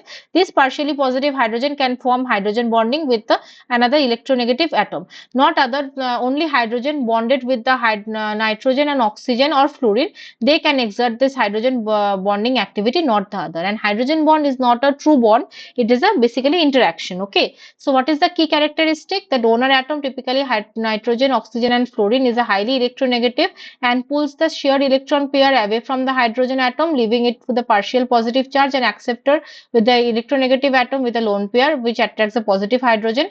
Bond energy typically range from 1 to 40 kilocalorie per mole, and the strength increases with the electronegativity of the donor acceptor atom. Types: intermolecular occurs between separate molecule, intramolecular occurs between the different parts of same molecule, for example in protein structure and DNA. Geometry: hydrogen bonds are highly directional. They are strongest when the donor acceptor atoms are aligned in a single straight line. Okay. Major effects like high bonding and melting point. Substance with hydrogen bonding like water and HF has a significantly higher boiling points than the expected for their size between the extra energies required to break these attractive forces. Anomaly density of ice. The solid ice hydrogen bond creates an open cage-like structure. That is why ice floats on water. Viscosity and surface tension. Hydrogen bonding increases the stickiness of the molecule, leading to higher viscosity and surface tension of liquids like water and glycerol. Solubility: compounds that can form hydrogen bonds with water, such as alcohol, sugar, are generally more soluble. Okay. Biological significance: in DNA and protein, hydrogen bonds form from the secondary and tertiary structures, okay, which are very essential. Now, problem number 18, it says which of the following lead compound is not derived from microorganism? Your options are number A, cyclosporin, number B, curaxin A, number B, lipstatin, and number D, rasponin. Okay, so the correct answer will be curaxin A. So, microorganisms such as the bacteria, fungi have provided rich picking of the drug and lead compounds. These organisms produce a large variety of antimicrobial agents which are evolved to give the host the advantages for the competitors to microbiological world. The screening of microorganisms became highly popular after the discovery of penicillin. Okay, the soil and water sample were collected around the world in order to study new fungal and bacterial strain that give leading to impressive arsenal and antimicrobial agent like cephalosporin, tetracycline, aminoglycoside, rifampicin, chloramphenicol, and vancomycin. Although most of the drugs derived from microorganisms are used as the antibacterial therapy, some microbial metabolites have provided to lead compound like in other medicine. From example, so this you can read later. So this example. So these are the lead compounds from the microbiological sources. This is the cyclosporin, this is the rasponin, this is the lipstatin. Okay. So this is the fungal metabolite. Lovastatin is also there. Okay, so this cyclosporin is used to suppress the immune response after the organ transplant. Lipstatin, this one is the natural product which is isolated from Streptomyces toxini. It inhibits the pancreatic lipase, which lead compound for the anti-obesity drug orlistat. Finally, this rasponin, it promotes the cell death or apoptosis in cancer cells, but not in the normal cell. Okay, it is the lead compound in the drug discovery. And we have the curaxin A, which is derived from the marine source, not the microorganism. Okay, so in recent year there has been great interest finding lead compound from the marine sources like coral, sponges, fish, and marine microorganisms have a wealth of the biologically potent chemical with interesting inflammatory, antiviral, anti-cancer therapy. Like curaxin A is obtained from the marine cyanobacterium, which shows potent anti-tumor activity. Other anti-tumor agents derived from marine sources include this one like helicondrin B, and this was approved for has approved for the breast cancer. Okay, so these are the examples. So you do not need to memorize the structures, okay, because these are the very complicated structures, but try to remember the names, because this kind of questions can be given, like you are given a compound name and you have been asked that from where it is derived, from microorganism, from fungi, or from the marine sources. Okay. So this is an easy question, which is the order of reaction for which half-life does not depend on the concentration of substrate 0, first, second, or third. The answer will be first order, because in case of the first order kinetics, this is the rate equation k equal to 2.303 by t equal to log a by a minus x. So where a is the initial concentration, a minus x is the concentration after time. When t equal to t half means half-life, a minus x equal to a by 2. If you solve this, you will find t half equal to 0.693 by k, where k is the rate constant. Means here the half-life does not depend on the substrate concentration, only to the rate constant. Okay. This is the different rate law, integrated rate law, unit of constant, and half-life for the different order reaction. We will discuss these things in our second and third class when we will be discussing about the enzyme kinetics. And the last question, the term used to signify the biological effect for the preparation without the active drug that appears to induce beneficial effect similar to that of the active drug preparation is number A placebo, number B agonist, number C me too drug, and number D peptidomimetic. So the correct answer will be placebo. So placebo effect is a genuine physicobiological response where patient health improves following the treatment that has no active properties. For example, sugar-free sugar pill or saline water, far from being all in your head, okay, it considers the body's natural painkillers and mood regulators. So how the placebo effect work? The effect primarily driven by brain's anticipation of relief, which activates special neutral pathways. Neurochemical release belief the treatment can trigger the release of endorphin, now dopamine, which is the neurotransmitters which soothes the nerves. Okay, natural circuit imaging shows that activity of prefrontal cortex and anterior cortex regions responsible for cognitive expectancies, which then send top-down signal to the spinal cord to inhibit the pain, and conditioning the brain learns to associate the ritual or treatment like swallowing a pill or visiting a clinic with a feeling better or creating a subconscious healing process. Okay, so this is the placebo effect. Factors including the efficacy can be the method of administration, appearance or branding, or clinical ritual. Key application, clinical trials. The placebo effect is a baseline against the new drugs to be tested. A drug only considered effective if outperforms the placebo group in the double-blind study. Open label placebos, nocebo effect, condition specific. These are not very important. I have just given you. You can read this thing, and it is for only your understanding. You do not need to memorize this thing. Okay. So this was the last question of today's session. So today we have discussed about the okay, problem number 17. Okay, I will repeat the problem number 17. One second. Okay, so problem number 17, it has asked what is the interaction as shown by the 1 and 4. As you can see, in this picture, number 1 and there is number 1 and there is number 4, right? So what is this type of interaction? So these are known as the hydrogen bonding interaction. I'm sure you have heard a lot about the hydrogen bonding interaction. Today also we have discussed about the hydrogen bonding interaction. So basically hydrogen bondings are not an actual bond. Okay, here no actual bond is formed, there is only attraction. So what happened when you have basically a hydroxyl group, let's say you have a hydroxyl group, oxygen or let's say you have an amine group or NH group. Okay, so this oxygen and nitrogen, they are more electronegative than hydrogen, so this has a partial negative charges. This partial negative charge pull the electron density towards itself. Okay, and that is why they generate the partial negative charge, and this hydrogen generate a partial positive charge. Now when there is another electronegative group such as or another oxygen present, this oxygen has a lone pair, this oxygen. So this lone pair, because of this lone pair of the oxygen, this positive charged hydrogen feel attraction towards this lone pair. So there is a attraction based interaction form which is known as the hydrogen bond interaction. There is no bond formation, there is no bond formation will happen, it is only interaction. That is why it is shown in dashed, okay, not in the bond. So this is known as the hydrogen bonding interaction. Hydrogen bonding interaction you have seen, I think many times I have shown you the hydrogen bonding interaction, especially in proteins, in amino acids, and these are all the effects of hydrogen bonding interaction and characteristic of hydrogen bond interaction. So is it clear what is a hydrogen bonding interaction? It is not a, I mean, not a bond. Okay, there is no bond formation.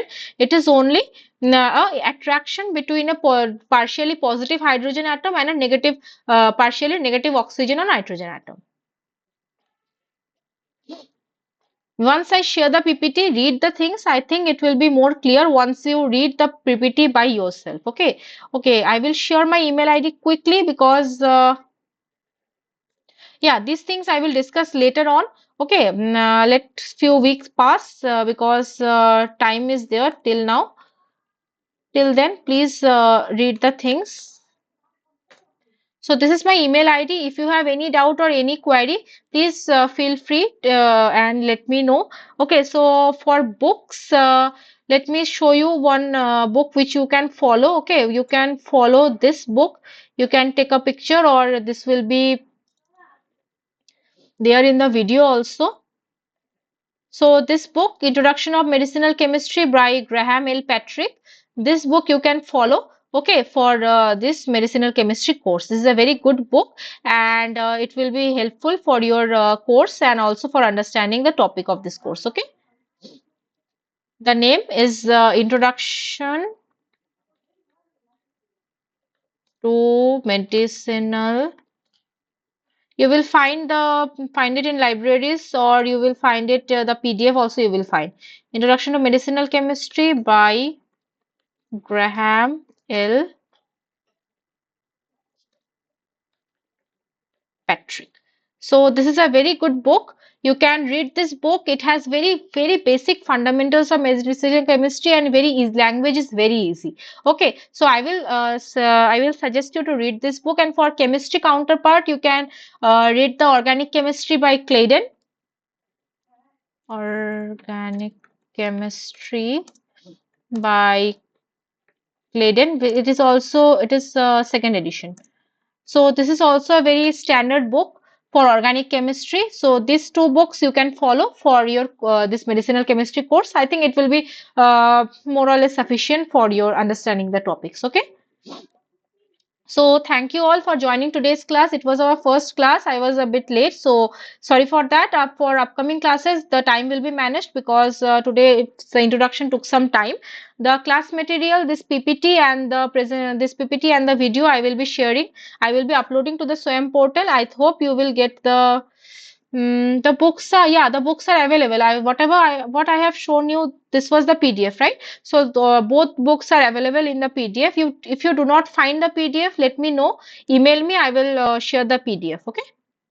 Or one thing I can do is yeah, I will look into the matter for the access. Okay, don't worry.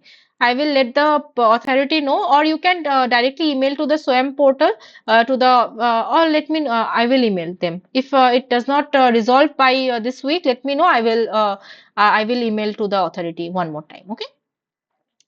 Okay. Thank you all. I will close the session for today. Let's meet on next Monday from this time 6 to 8 p.m. We will discuss the week 2 course content in the upcoming class. Okay. Thank you all.